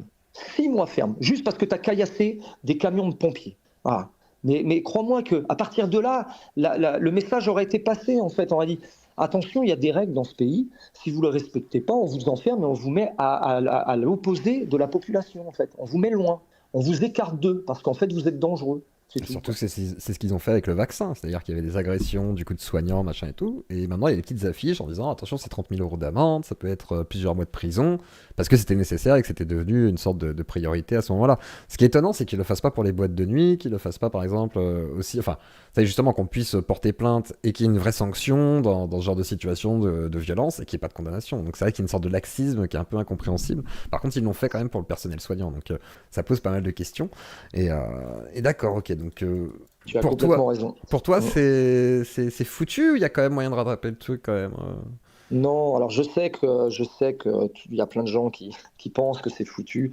Je suis persuadé que c'est pas foutu parce qu'en fait, on a aussi, alors évidemment qu'on parle de cette jeune génération qui reste minoritaire, mais qui reste quand même, qui commence à faire tellement de bruit qu'on ne parle plus que d'eux, ceux qui se tiennent mal, qui respectent rien, qui pourrissent même beaucoup de gens des quartiers en vrai, parce qu'on oublie de parler des gens, mais il y a des gens des quartiers qui en peuvent plus du tout, quoi. Les mecs, ils en peuvent plus, ils attendent qu'une chose, c'est que les flics viennent. Vire les types qui foutent le bordel, mais le problème c'est que les gars, on les retrouve le lendemain dehors, donc c'est une horreur en fait. On oublie de dire que même dans les quartiers, il y a beaucoup de gens qui n'en peuvent plus en fait. C'est ça. Mais on oublie de dire aussi que, d'ailleurs moi je les vois à la boîte, ceux qui viennent, on oublie de dire aussi qu'il y a beaucoup de rebeux qui n'en peuvent plus en fait, et qui en ont ras-le-bol aussi quoi. Et donc pourquoi je te dis que, et pourquoi je vais te dire que je reste confiant. Je reste confiant parce que je pense qu'on est à un tournant là. Ces derniers mois, on est à un tournant. Et moi, je l'ai vu directement par le biais de nos interventions et à l'apport de l'établissement. La nouvelle jeune génération, les 18-25 ans, les nouveaux jeunes là, qui arrivent, qui commencent à avoir des avis politiques, d'ailleurs beaucoup plus jeunes que nous-mêmes, on les avait à l'époque. Nous, on commençait à avoir des avis, on avait 30 ans, 35 ans, C'est ça. on commençait à avoir de avis, on va dire, bien tranchés. Maintenant, à 18 ans, ils commencent déjà à se dire, voilà, je suis plutôt de gauche, je suis plutôt de droite, voilà ce que je pense. Eh ben, je peux te dire que les jeunes, j'en côtoie beaucoup, hein. J'en côtoie entre 3 et 4 000 par week-end, c'est beaucoup, c'est 150 000 par an. Je pense que je côtoie quand même, au niveau pour côtoyer On du va monde, j'en passer quoi. côtoie. Ouais. J'ai une bonne vision des choses. Je n'ai jamais vu autant de jeunes dire qu'ils en avaient ras-le-bol de ce qui se passe, qu'ils n'en pouvaient plus. Et je tiens à dire que je suis dans une ville de gauche où le principal, on va dire principalement les gens votent à gauche à Rennes. Et ben il y a un tournant en fait. Il y a un vrai tournant parce que les jeunes en ont marre et qu'ils se rendent compte qu'ils n'ont pas les réponses qu'ils attendent. Et que, on va dire quoi, ces jeunes-là, qui sont tous de droite ou des ultra-droites ou machin, il va falloir arrêter avec ce discours à un moment donné. Parce qu'en fait, ça y est, c'est fini, en fait, ça. C'est fini. Il faut qu'ils arrêtent avec ces arguments merdiques, parce que c'est plus comme ça. Moi, les jeunes que je vois, d'ailleurs, je vais le dire là, j'ai une très grosse communauté de Renois qui me suivent. Mhm. J'ai Yes. plein de Renois qui viennent me checker, qui viennent m'embrasser dans la ville, parce que alors, les selfies et tout aujourd'hui, c'est un truc de dingue, hein. Ah ouais, les gens sont vraiment sympas avec moi, vraiment. Les gens sont cool, quoi. Et les gens se rendent pas compte, mais euh, je dis pourtant les mots, j'attaque certaines origines quand ils se tiennent mal, d'accord. Mais j'ai aussi beaucoup de rebeux, beaucoup de Renois qui viennent me checker, qui me demandent des selfies, qui m'interpellent dans la rue pour me dire t'as raison, le Yarl, il faut le dire parce qu'on n'en peut plus, à cause d'eux, on peut plus rien faire, C'est on ça. est viré de partout, voilà. Et c'est et en parlant, et je parle aussi des blagues parce que je te dis, j'ai énormément de blagues qui me suivent complètement et qui adorent ce que je dis. Et pourtant, ça m'arrive d'intervenir sur des voleurs extérieurs qui sont eux-mêmes blacks. Et ils te Ouais, reconnaissent des fois ou pas? les voleurs. Ouais, non, mais vraiment, je déconne pas en fait. Non, Est-ce qu'il mais y a là, des voleurs qui te non, mais reconnaissent des fois, tu sais, en mode les, ah, les, les les, les Yarls. vo- les voleurs et les dealers de Rennes, oui, ils me connaissent. Ouais, ils me D'accord. reconnaissent tous. Ils me reconnaissent dans la ville. Alors, même dans la ville, parce que je me cache pas, je me balade comme je veux et que, à l'inverse d'une certaine jeunesse qui est devenue faible parce que dans l'éducation qu'on a donnée, on n'a pas aidé à ce que les jeunes soient forts en fait. Mais ça va changer ça en fait, hein, parce qu'il y a des gens, on les aide. Tes vidéos, les vidéos de tous ces petits médias qui commencent à en parler, ça crée un mental en fait. Ça, vous créez un mental à ces gens-là, en fait, à ces jeunes-là. Et ça prend du temps, mais ça change les lignes. Et j'en suis convaincu. Et quand des gars comme toi, quand j'ai d'autres gens qui m'ont interviewé la semaine dernière, qui ont des chaînes qui osent mettre des mots à l'endroit où il y a les mots MOUX, Mhm. mine de rien, tous ceux qui te suivent et qui t'écoutent commencent à l'entendre, commencent à comprendre. Rien que ça, c'est une ligne qui va faire que dans le cerveau, il y a des nouveaux branchements qui vont se faire. C'est ça. Et puis il Et faut en donc ces parler. branchements vont se C'est ça, ça devient un vrai sujet de société actuellement, de toute façon, donc il faut être capable de Oui, l'évoquer, quoi. voilà. Et donc oui, les dealers, alors il y en a qui viennent me serrer la main, qui me checkent, il y en a certains avec qui j'ai réussi à faire changer des voix. D'ailleurs, j'avais fait une vidéo là-dessus, D'accord. voilà, parce que ben ils comprennent que c'est dangereux, que ça, enfin, voilà. Après, c'est bizarre, hein. Je sais que je suis bizarre comme gars parce que il y a d'un côté, il y a des gens qui disent ça c'est bizarre, il a un côté social et puis il a un côté droitard. Ah, t'es Est-ce un que être c'est humain, quoi. Oui, incompatible? voilà, t'es un être humain, et Est-ce que puis c'est incompatible? Je suis pas sûr, moi. c'est ça. Donc, je pense que c'est compatible en fait. On peut avoir les deux avis. On peut se dire, les gens qui se tiennent bien, on peut les aider. Et tous les gens qui se tiennent mal, on les enferme, on les fout en tôle ou on les fait retourner dans leur pays, quoi. En fait, ça s'entend, ça, en fait, quoi. Et Ça puis ça paraît s'entend. plutôt malheureusement logique, même pour ceux qui seraient pas d'accord, parce que je veux dire, quand t'as une OQTF, t'es censé partir en principe, parce que c'est le terme, quoi. Mais alors tiens, en parlant de drogue, est-ce que le fait que la coke et certains produits, voire maintenant des produits de synthèse, etc., se démultiplient, est-ce que ça pousse un peu plus de violence et un facteur d'aggravation à ce niveau-là? Sincèrement, la drogue, non. Il y a les drogues aujourd'hui que les jeunes prennent. C'est plutôt l'étase. Je sais pas si tu vois Ouais, tout les ce qui est extasies, extase. donc ouais. Alors ça les rend pas violents, ça les rend, alors ça les déglingue, ça c'est pareil, je fais des vidéos là-dessus parce que j'essaie de les alerter en leur disant vous vous rendez pas compte, mais alors, ils réduisent l'alcool, ils consomment moins, mais alors dès qu'ils prennent des tasses, mais alors ils se déglinguent en 3 minutes parce que ça leur coûte pas cher, un C'est tasse ça. c'est 10 balles, hein, donc ça vaut rien, ça leur fracasse le cerveau. Mais on a aussi la cocaïne qui commence à vraiment énormément circuler. D'accord. Mais c'est pareil, c'est très rare qu'elle rend. Alors, ça nous arrive d'avoir quelques violences à cause de la cocaïne sur les extérieurs, mais moi, je ne suis pas, je ne vois pas l'évolution de la violence à cause de la drogue. Ça ne veut pas dire que c'est pas grave, hein, c'est grave quand même, mais c'est pas ça qui provoque ça. L'augmentation de la violence est vraiment, et je la recadre pour que les gens entendent bien mon message, issue d'une immigration qui ne s'insère pas dans ce qui se passe, immigration directe ou indirecte, hein. C'est-à-dire des gars qui sont comme moi, nés de parents ou d'arrière-grands-parents, qui ont donc des origines mais qui sont nés en France quand même, qui ont 18, allez, 23, 25 ans. Je dis 18 parce que je ne veux pas incriminer les jeunes, mais en réalité ils ont 15 ans, d'accord. Ouais, Faut le c'est dire, des hein, parce gamins, que quoi. Ouais, c'est ça. voilà, alors ceux-là, l'effet de mode anti-France, ils le vivent en pleine tronche et donc ça y est, ils le revendiquent. Voilà, ils ont une carte d'identité française, mais ils se baladent avec des drapeaux du Maroc ou de l'Algérie, à des pays où ils sont jamais allés d'ailleurs, mais bon, ils s'en revendiquent quand même. Et puis ils se revendiquent musulmans, alors que pas une seule fois ils sont allés prier, quoi. Enfin, ils n'ont pas ouvert le Coran une fois, quoi. Et donc ceux-là, ben voilà, je les mets à part. Et c'est pour moi ceux-là qu'il faut vite recadrer, mais très très vite en fait. Parce que plus on attend, plus les gens se divisent, et plus les gens se divisent, plus ça va être grave. Alors les gens disent vont aller dans la rue, j'entends qu'est-ce que tu penses des manifestations, enfin des Alors, manifestations l'ultra-droite. d'ultra droite, Les tu vois. 200 clampins de l'ultra-droite qui se rassemblent pour faire peur. Ah ouais, bah ouais. Alors, moi, tu sais, on m'appelle le Jarl, d'accord? Le Jarl, ça veut dire le chef de guerre. Alors, pour toutes les raisons, parce qu'ils ont estimé, les gens, c'est les gens qui m'appellent comme ça, parce qu'ils estiment que la façon dont je gère les choses, je suis comme un chef de clan d'époque des Vikings, où j'essaye d'être droit malgré tout, mais en même temps très ferme avec ceux qui se tiennent mal. Bon, les gars d'ultra-droite, là, les mecs, là, bon, ok, ils défendent, il faut tout pour défendre leurs principes, leurs envies, leurs machins, leurs croyances, ok. Mais comme tu as dit, les 200, là, mais c'est ridicule parce qu'en fait, ça n'apporte rien, ça n'aide pas. Et en plus, ça n'a aucun impact sur la réalité de ce qui se passe. Aucun impact. D'ailleurs, la preuve, c'est si l'impact, c'est de montrer une fois de plus qu'on a des juges qui sont extrêmement tous de gauche et que ceux-là, quand ils sont attrapés, ils font tous de la tôle.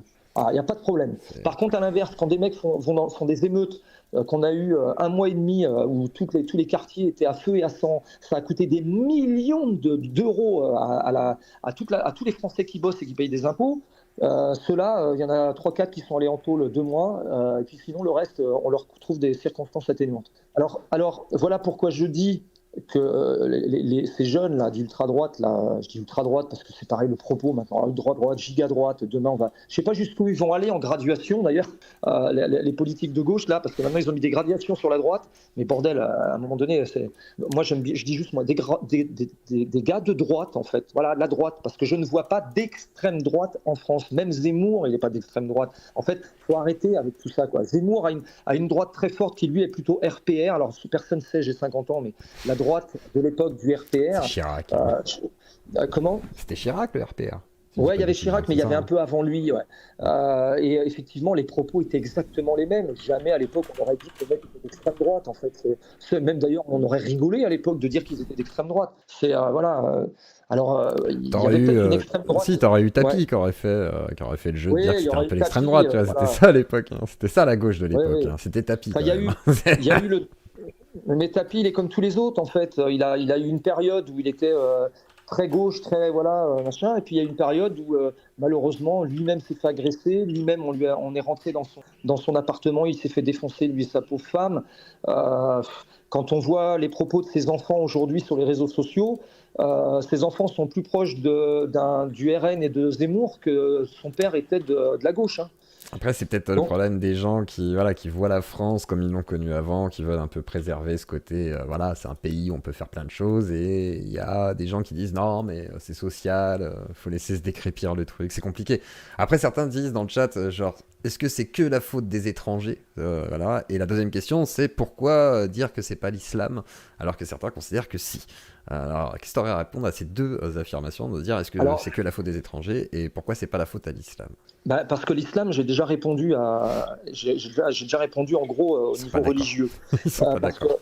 Vas-y. ils sont pas d'accord, mais Certains, ouais. ils ont le droit de pas être d'accord en fait. Moi, j'entends tous les discours, donc il y a pas de souci. Mais je considère que euh, on me parle souvent, enfin, je vais partir sur autre chose, mais l'islam, moi, à partir du moment, en tout cas, c'est mon avis en fait, et je l'impose à personne. Mais dans ma façon de voir les choses, je mets de côté, à partir du moment où le mec se dit musulman, mais a un comportement qui est à l'opposé de ce que leur livre raconte, il n'est plus musulman. Je vais aller plus simple. On va parler, puisque les gens parlent de l'islam, je vais parler des chrétiens, puisque les chrétiens, il y en a plein en France, des catholiques qui se disent chrétiens, en tout cas avec des Effectivement. origines catholiques. Un des plus connus, c'était Hitler. Hitler avait été un enfant jésuite. Il était pro-catholique, chrétien.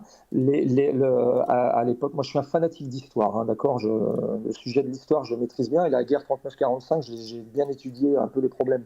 Est-ce qu'on dit Hitler était chrétien? Et en fait, il avait tout sauf du chrétien en fait. Et pourtant, le type était un jésuite, le mec était, enfin voilà, l'Église c'était un truc de fou. Pourtant, à l'époque, le pape n'a jamais contredit ses actions au démarrage, hein. Mais à partir de là, moi, il n'était plus chrétien, ce mec-là. C'était pas un chrétien, à part être un gros cinglé. Voilà, quoi. Les gens disent, ah, j'ai ça aussi, mais les gens, en ce moment, on me parle, le Yarl, on dit, t'as vu, ils vont le faire passer pour un psychopathe, le type Ouais, les qui a tué. maladies mentales, etc. Est-ce que c'en sont Voilà. vraiment, quoi? C'est... Est-ce que, alors, on peut toujours ne pas être d'accord sur comment on condamne les psychopathes. Ça, d'accord, on peut ne pas être d'accord. Mais est-ce que réellement un type normal ferait ce genre d'action? Je pose la question à tout le monde. Est-ce qu'un type normal ferait ce genre d'action? Et je parle des Mera, je C'est parle de vrai tous que... ces types-là. Mais en fait, ces gens-là ne sont pas normaux. En fait, ils ont un problème. Je dis, ils ont un pet au casque. Il n'y a pas Amira, d'autre c'est un mot, peu quoi. différent, il était entraîné quand même, lui. Il avait... Bah oui, mais Oui. il était entraîné. Ah, je sais pas si on Il peut était dire qu'il était entraîné. fou, tu vois. Lui, c'est un peu différent quand même. Là, on est quand même sur un Ils ont, islam ils ont, radical. mais à partir du moment où on est dans l'islam radical, on a un pet au casque. Ah, En fait, on a là-dessus, le on droit est de le dire. d'accord. Là-dessus, on est d'accord. Là-dessus, on est d'accord. Là, on Dès est qu'on très rentre dans d'accord, là. l'islam radical, on a un pet au casque. En fait, à partir de là, on a un pet au casque. Je le dis, quoi. Dès que ces mecs-là ouvrent le bouquin et quand ils lisent les lignes, ils lisent pas la même chose que tous les autres, on va dire, bah, ils ont un pet au casque, en fait. Revoyez la lecture ou apprenez à lire ou apprenez à analyser les textes, mais à un moment donné, moi, je les considère pas comme des gens normaux, en fait. Après, Mais attention, c'est un ouais. avis, hein, c'est mon avis, j'impose personne sur cet avis-là. Ça m'empêche pas de combattre tous ces mecs-là qui se tiennent mal, hein. D'accord, c'est juste que j'emploie jamais le mot musulman dès que les gens rentrent dans la case délinquant, violent, agressif, tout ça. Et Oui, à pour toi, partir de ça là, rentre moi, pas en pour ligne moi, de compte. Oui, après, c'est... ah, À moins qu'ils fassent des... Voilà, qu'ils crient à la Wakbar à chaque fois, effectivement, c'est pas des agressions qui sont liées à la religion directement, quoi. Parce que souvent, c'est quand même, on va dire, le dénominateur commun, c'est qu'il y a quand même souvent un petit mais c'est cri la- qui... mais Voilà, c'est... c'est une mode. En fait, c'est une mode. Tu penses que En c'est fait, une ils mode, ont toi, carrément? C'est... Ah, mais c'est une mode, en fait, le mec. Mais le gamin qui nous a dit ça le week-end dernier, là, à la Wakbar, je suis certain que jamais il est allé prier. Jamais il a ouvert un livre. Jamais. Alors, les gens peuvent dire, oui, mais il est musulman. Il est musulman parce qu'il a crié à la Wakbar. Alors, c'est juste ça, en fait, le lien. Bah putain, mais c'est un truc de fou parce qu'en fait, mais je suis prêt à mettre ma main à couper que le type, il a jamais ouvert le livre. Il a jamais posé un tapis par terre pour prier. Il a 18 ans. Le gamin, il a 18 ans depuis 2 semaines après le problème. On l'a fait embarquer. Hein. Moi, je l'ai fait embarquer. Dès qu'il y a des propos comme ça, on l'a mis au sol, on l'a tenu, on a fait venir la police qui est venue le mettre en garde à vue. Parce qu'en fait, on ne sait pas à qui on a affaire. Ça peut être un frappadingue total. Alors, ouais, on pourra toujours dire oui, mais il est musulman. Bah oui, si vous voulez, il est peut-être Après, musulman. on peut peut-être admettre quand même que les 3 textes abrahamiques, du coup, l'islam, la Torah, le Coran, donc la Bible, sont des textes vachement rétrogrades et sur plein d'aspects, voire tu peux trouver des trucs qui peuvent inspirer soit des faits criminogènes, etc. quoi. C'est ça le problème aussi. Je pense que c'est ça qui est reproché à Peut-être. l'islam, soi-disant, donc vraiment au texte, hein, c'est que si tu lis même mot pour mot, c'est vrai que ça peut être problématique, mais comme si tu lis la Bible, ou la Torah encore plus, du coup, parce que ça va être très proche entre l'islam et la Torah. Quoi. Donc, J'allais te dire exactement ça. Mais si tu lis la Bible avec un regard un peu différent, justement avec un pet au casque, comme j'ai envie de te le dire, eh ben, quand tu lis la Bible avec un pet au casque, eh ben, tiens, regarde Hitler en fait. Il a lu la Bible, hein, Hitler. Hein. Mais avec un pet au casque, bah, tu fais n'importe quoi. Donc à partir de là, tu sors du cadre. Quoi. Tu sors du cadre du religieux. Quoi. très bien. Et, Par contre, vas-y. je reviens à la base pour que les gens le comprennent. Oui, pour moi, on a un problème avec l'immigration. Et c'est un mec d'origine immigrée qui le dit. La base, elle est là. Je ne confonds pas l'immigration avec la religion, mais j'accepte par contre volontiers de dire, bah oui, les gars sur qui j'interviens, moi, de toute façon, la nuit, parce qu'ils agressent des gens, ils sont toujours, mais toujours, avec des origines immigrées ou immigrés directement. Ah. Donc c'est vraiment ça là, pour toi le vrai souci, quoi, dans l'idée. Alors oui, c'est le vrai souci. Ouais. C'est le vrai souci et qu'il va falloir éradiquer très très rapidement parce qu'en fait, comme je l'ai dit, les gens en ont ras-le-bol de cette immigration qui ne se tient pas bien. D'accord. Et niveau politique, du coup, toi, tu disais plutôt RN, hein, si jamais il y avait une solution politique ou tu y crois pas? Vraie question, du coup, vu que t'as 50 ans, j'aurais tendance à me dire tu y crois peut-être pas, comme moi, tu vois, dans cette génération un peu en mode désabusé. Mais comment tu vois le truc politiquement? Alors déjà, je dis à tous ceux qui écoutent, il faut aller voter, tous les jeunes là, il faut aller voter en fait, parce que ça va être le changement. Alors, je sais qu'il y en a plein qui disent ouais, mais si on vote, ça changera rien. En fait, ce qu'il va falloir attendre, c'est quel est le gars qui va se présenter ou la fille qui va se présenter, qui va accepter de changer une chose essentielle, les fonctionnaires et nos juges. C'est-à-dire que tout va partir de là, parce qu'aujourd'hui, vous pouvez mettre n'importe quel président mais vous pouvez mettre comment Marine Le Pen, vous pouvez mettre Zemmour, vous pouvez mettre ce que vous voulez. En fait, le problème qu'on a aujourd'hui, c'est que le pays est organisé, gouverné par notre système administratif. C'est-à-dire que, d'ailleurs, la preuve, regardez notre système, il y a des lois qui veulent se faire passer avec 83%, j'ai vu l'autre jour, 83% sont d'accord pour changer le système de l'immigration.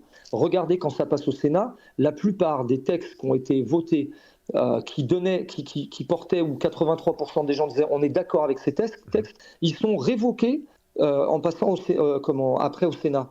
C'est une dinguerie en fait, c'est-à-dire que les gens ont des avis, on porte vers une situation où ils veulent du changement, et derrière, en haut, eh ben, ça bloque. Quoi. Et ça bloque pourquoi? Parce qu'il faut le dire, hein, parce que tous les gens qui sont en haut, eh ben, ils nous foutent des bâtons dans les roues pour plein de raisons, pour des raisons politiques, pour des raisons...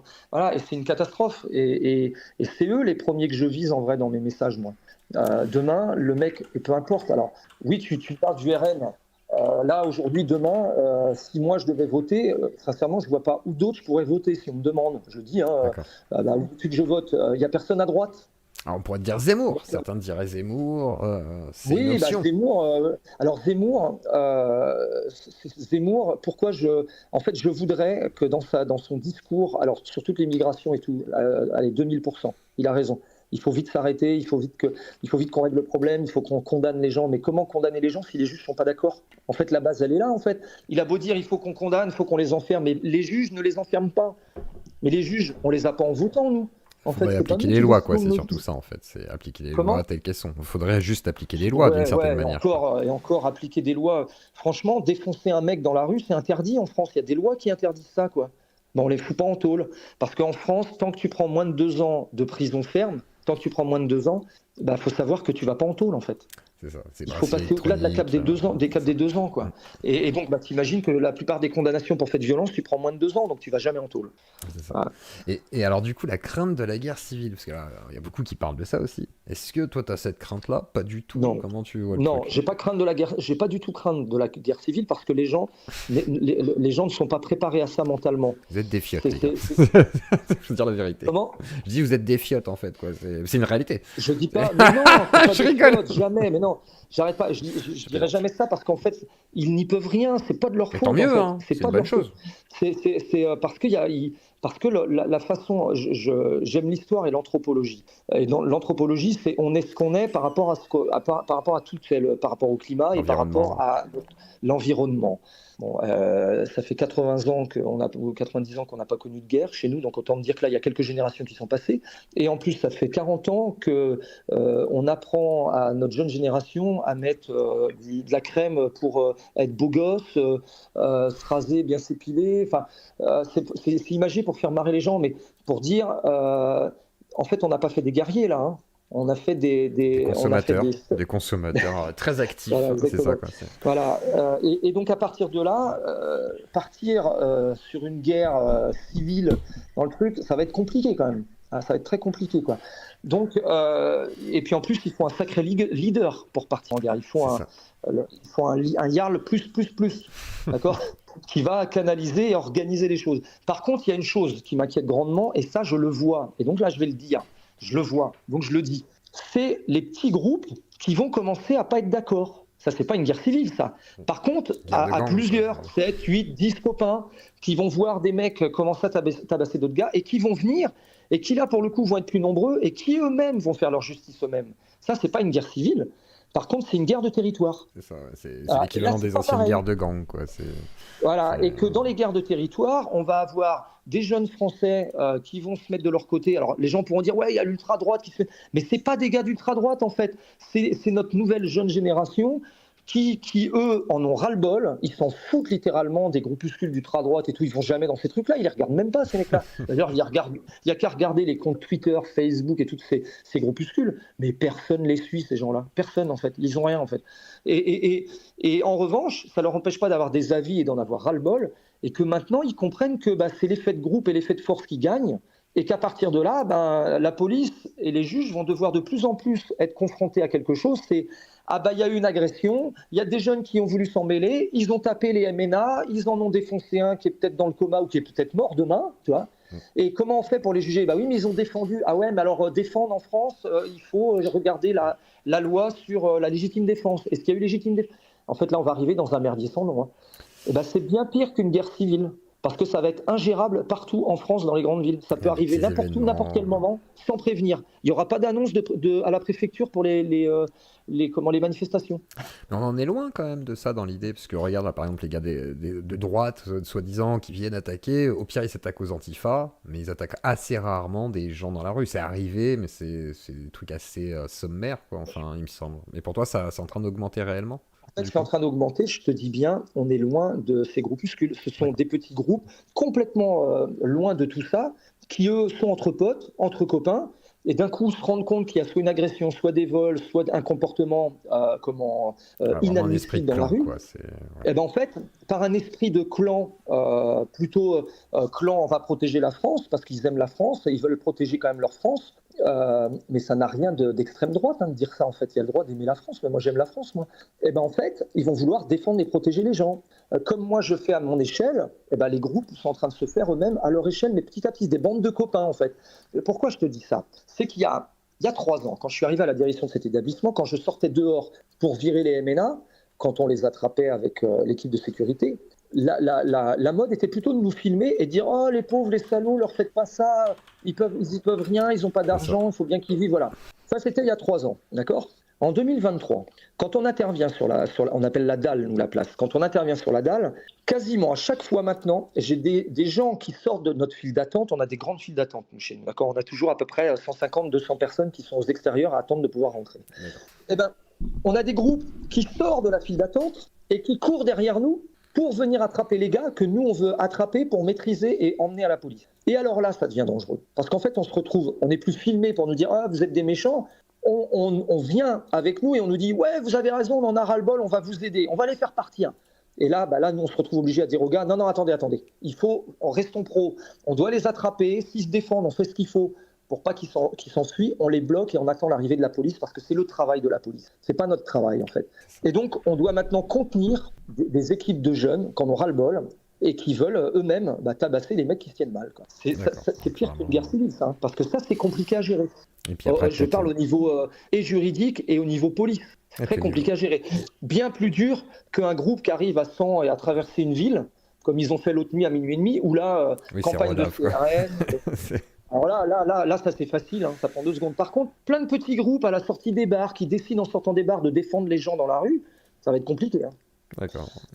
Et ça se passe déjà pour toi? Il y a déjà ces petits groupes qui sont en action, du groupe de potes, etc. C'est des copains en fait, c'est pas des copains qui s'organisent pour ça, c'est juste des gens qui veulent, qui veulent plus laisser faire. Et quand ils voient des actions, ils y vont. Mais nous, on le voit nous-mêmes en fait, donc ça existe partout en fait. Les gens se laissent plus faire en fait.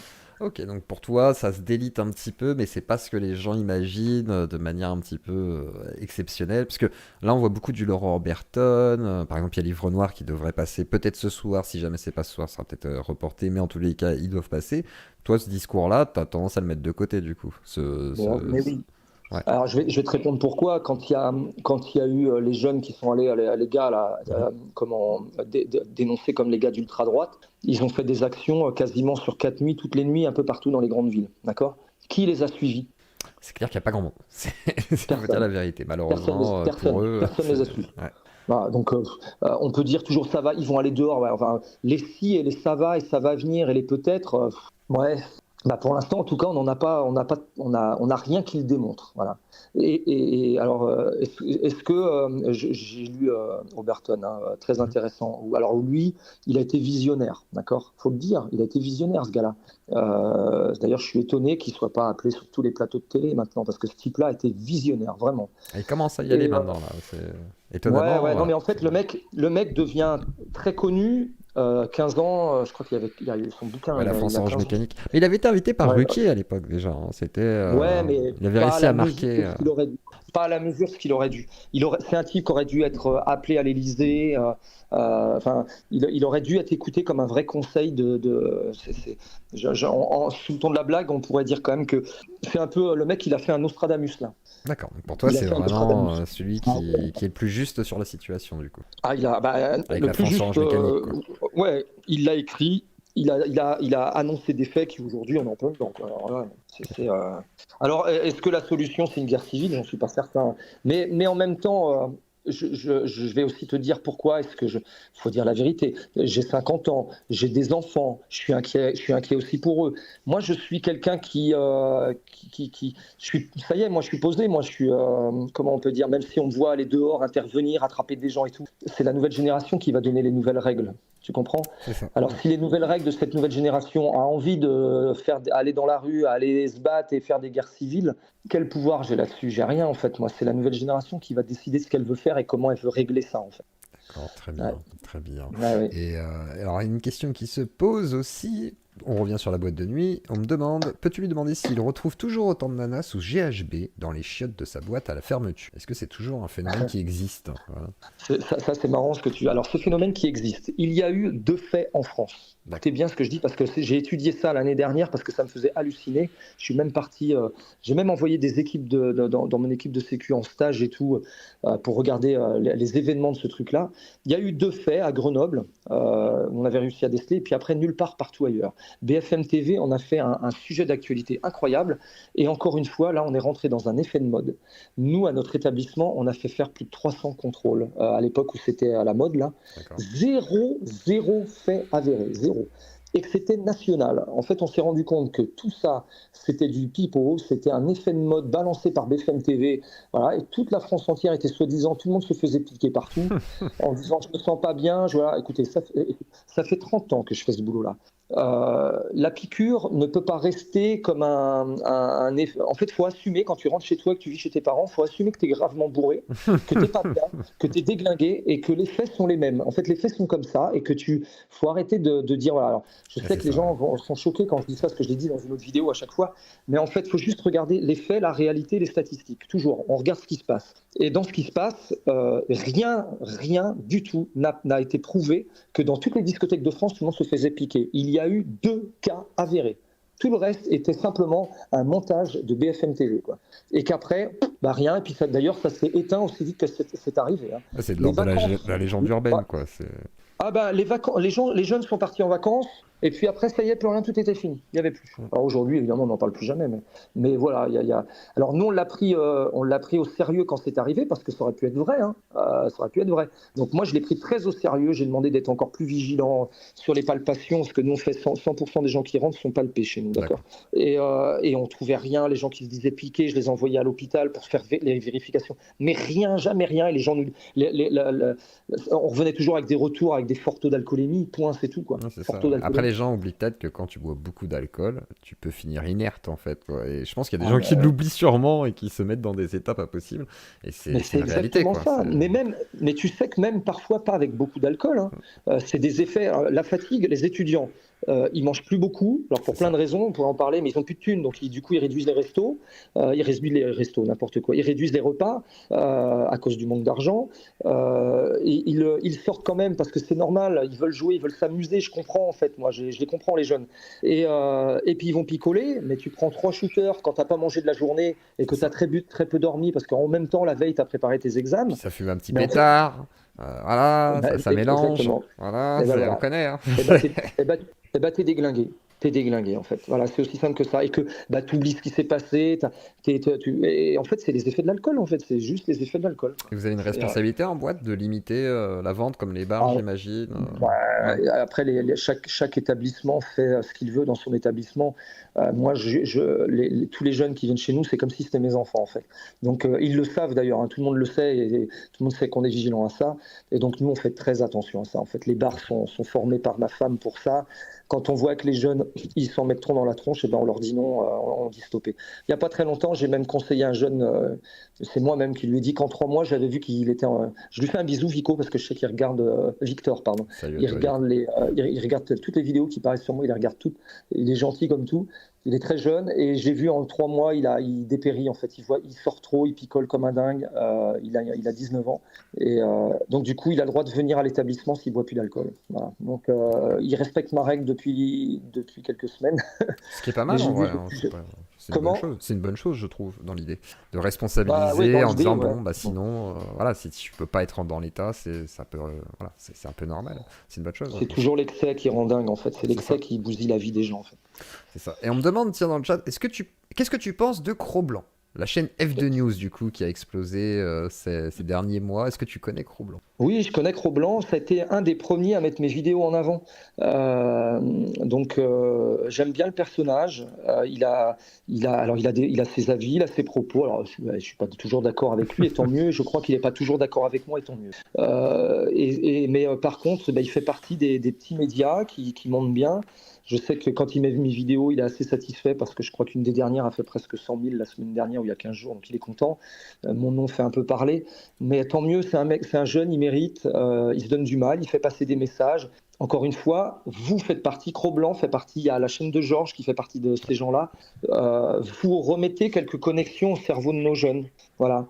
Et en faisant ça, je crois au futur. C'est parce que vous faites ça que je crois au futur. Il n'y aurait pas Internet, il n'y aurait pas ces plus petits médias encartés de rien du tout, avec aucun parti politique dans vos histoires.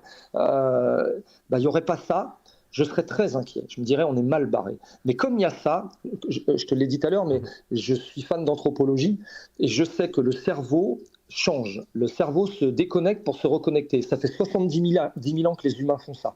Et donc, c'est pas fini en fait. Et il y a aussi autre chose.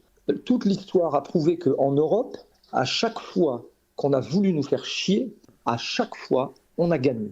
Et donc, les Européens, il faut le dire, hein, je dis l'Europe générale, hein, les Européens, quand ils se rendent compte que ça devient trop compliqué, ils se rebiffent. Et quand ils se rebiffent, ils remettent tout d'équerre. Je suis très confiant. Mais pour faire ça, je ne pouvais pas faire confiance à notre jeune génération qui était complètement déconnectée et parce que formée et puis éduquée d'une façon très gentille, en fait, quoi. Tout va bien, la vie est bien. Et ben en fait, je compte sur vous, en fait. Tous ces médias comme toi, comme Cro-Blanc, comme la chaîne de Georges, il y en a plein d'autres, je ne peux pas tous les citer, mais qui commencent à reconnecter le cerveau de tous nos jeunes et dire attention, on va peut-être pas se laisser faire quand même les gars, quoi. On va C'est ça. peut-être arrêter de se mettre de la crème sur le visage et puis on va commencer à essayer de faire un peu de sport, à essayer de s'endurcir un peu, de parler entre nous, de dire ce qui se passe et puis voilà. Donc là, vous êtes en train de faire un changement d'anthropologie. Et avec ça, le temps va faire que ça va changer. J'en suis certain. Certains diront que je suis un sale gauchiste, mais c'est pas grave, j'invite des sales droitards pour équilibrer la balance. C'est le principe de la liberté d'expression. Mais derrière, KB, petit jeune de 45 ans bientôt, il va être content. Mais après, c'est vrai qu'il est plus de ta génération, et moi pareil, j'ai 37 ans, donc je commence à me rapprocher tout doucement de cette génération. Et même si moi, par exemple, j'ai plus une fibre de gauche, c'est vrai que malheureusement, sur des phénomènes comme ça, où je vieillis aussi, alors après, peut-être aussi l'âge qui fait le jeu, hein, mais je me soucie un petit peu plus, on va dire, de ma sécurité. Tu as des enfants? Pas encore. Bon, quand tu auras des enfants, tu passeras à droite. Je pense. Peut-être même d'extrême droite, hein. C'est le risque. Moi, je plaisante, mais c'est vrai que malheureusement, il y a aussi ce côté où oui, on vieillit, on est moins insouciant. Et à l'époque, je faisais partie aussi de cette jeunesse un petit peu tumultueuse. Donc forcément, la vie est un peu différente aussi sur certains aspects, ce qui est logique. Mais Et puis ça a changé. tu sais, je prends souvent cet exemple, mais Renaud était un anti-flic quand il avait 25 ans. D'ailleurs, ses chansons étaient anti-flic, anti-État, anti-tout. Tu crois que quand j'avais pris un de ses albums en 2000, je crois que c'était 2013, je sais pas, où il a fait une chanson pour le flic, quoi, pour les flics, pour les mettre en avant et dire qu'il les adorait. J'ai embrassé un flic, le titre. Bah, il a vieilli. Voilà, il a vieilli, il a des enfants, il s'inquiète pour eux, c'est normal. En fait, ça c'est anthropologique aussi, hein, mais c'est normal, c'est la suite normale des choses. Tu sais, tu me dis que tu es de gauche. Alors, tu es plutôt de gauche, tu me dis. Ok. J'ai une fibre de base qui est plutôt de gauche. Après, aujourd'hui, je serais pas, non, mais confus. Je te remercie de m'inviter parce que je suis plutôt invité que par des gens de droite, moi, très rarement des gens de gauche. Donc, je te remercie déjà et je vais te dire un truc, justement. Comment ça se fait que cette histoire des agressions et de cette violence en permanence extérieure n'est pas prise à bras levés, par la gauche? Parce qu'en fait, en réalité, ça devrait être un combat de gauche. Et je vais te dire pourquoi. Parce que les gens qui se font agresser et attaquer et violenter, en fait, c'est les prolos. C'est la jeune génération, c'est les petits, c'est ceux qui sont en bas, en fait. C'est ceux-là, en fait, qui se font merder, agresser. Enfin, et moi, ça m'a toujours halluciné de me dire, mais c'est quand même un truc de fou. Hein. Maintenant, c'est les mecs de droite qui défendent les plus faibles. C'est ça. En fait, ceux qui se font péter la gueule dans la rue, quoi. Et les mecs de gauche disent faut les laisser, non, c'est pas grave, on va trouver des moyens pour socialement pour les réinsérer, pour machin. Mais les gars, ils sont en train de péter la gueule des types qui votent pour vous. En fait, et moi, ça, je n'ai jamais compris ça, en fait. Et puis c'est un manque de respect aussi pour l'intégration des gens. C'est dire, en gros, ils peuvent pas s'intégrer, il faut les laisser être comme ils sont. Bah non, c'est justement. Moi, je parie sur leur intelligence, quoi. C'est que justement, ils sont capables de s'intégrer en principe, donc soyons plus intelligents que ça, en principe. Soyons capables de mettre une peine de prison quand c'est nécessaire. Enfin, c'est logique. Moi, j'ai été confronté à la justice, je trouve ça très bien, au contraire. Et ça m'a fait du bien aussi d'être confronté à la justice. Par contre, faut pas hésiter à confronter, effectivement, malheureusement. C'est dur à dire parce que pour la gauche, oui, c'est une sorte de lâcheté, je pense. Hein. C'est une forme de lâcheté parce qu'ils se disent on a un électorat, mais si on a l'impression de taper dessus, oui, mais enfin, eux aussi ils en ont marre. Quoi. Je pense que c'est une forme de lâcheté. Je sais pas si c'est une forme de lâcheté parce que alors je peux me tromper, hein, mais je me dis quand même les mecs, c'est pas possible. Ils se rendent bien compte qu'il y a un problème. C'est pas des débiles quand même. Ils se rendent bien compte qu'il y a un souci. Mais en fait, ils sont tellement partis là depuis, on va dire les dernières élections. C'est surtout les dernières élections qui ont changé ça, je trouve. J'ai l'impression qu'ils sont tellement partis dans un électorat qui reprend une forme d'ancienne, enfin de l'immigration, d'origine immigrée, qu'ils ne peuvent même plus partir en arrière parce que s'ils se retirent cet électorat-là, ils vont faire 1% dans les prochains votes. Donc du coup, ils se sont tellement encartés dans ça qu'ils n'arrivent même plus à faire un retour en arrière. Ils n'arrivent même plus. J'ai l'impression, hein, je peux me tromper, des gens diront ce qu'ils en pensent. Moi, j'ai pas tous les secrets. Hein, les gens. Non, bien sûr, non, mais après, je pense qu'il y a eu pas mal de mouvements. Après, c'est surtout à gauche à l'époque, oui, je pense on avait une gauche PS qui était celle qui était représentée par les derniers gauchistes de notre génération. Sauf que c'était remplacé par des mecs centristes en fait. Hein, je veux dire, François Hollande, c'est un peu ça. Et je pense que ça a créé une grosse déception. Il y a eu un clivage. Et ce qui a pris le pouvoir à gauche, c'est plus la gauche. Parce qu'on parle souvent de l'ancienne gauche sur la chaîne. C'est-à-dire, moi, on va dire, je suis un peu la gauche à papa, quoi. C'est à l'ancienne. Mais même pas communiste, hein, juste gauchiste, quoi, on va dire. Mais par contre, à l'inverse, la gauche de l'époque, c'est devenu la droite, voire l'extrême droite pour certains, sur certains sujets, en tous les cas de société, dont l'immigration, d'autres sujets, j'imagine, la transition, etc., les LGBT, machin et tout. Et tout ça, c'est des thématiques qui, du coup, ne peuvent plus appartenir à la gauche, et en tout cas pas dans la critique. C'est-à-dire que c'est soit on les défend, soit on est d'extrême droite si jamais on ose critiquer certains aspects. Et je parle bien que de certains aspects, par exemple la régulation de l'immigration.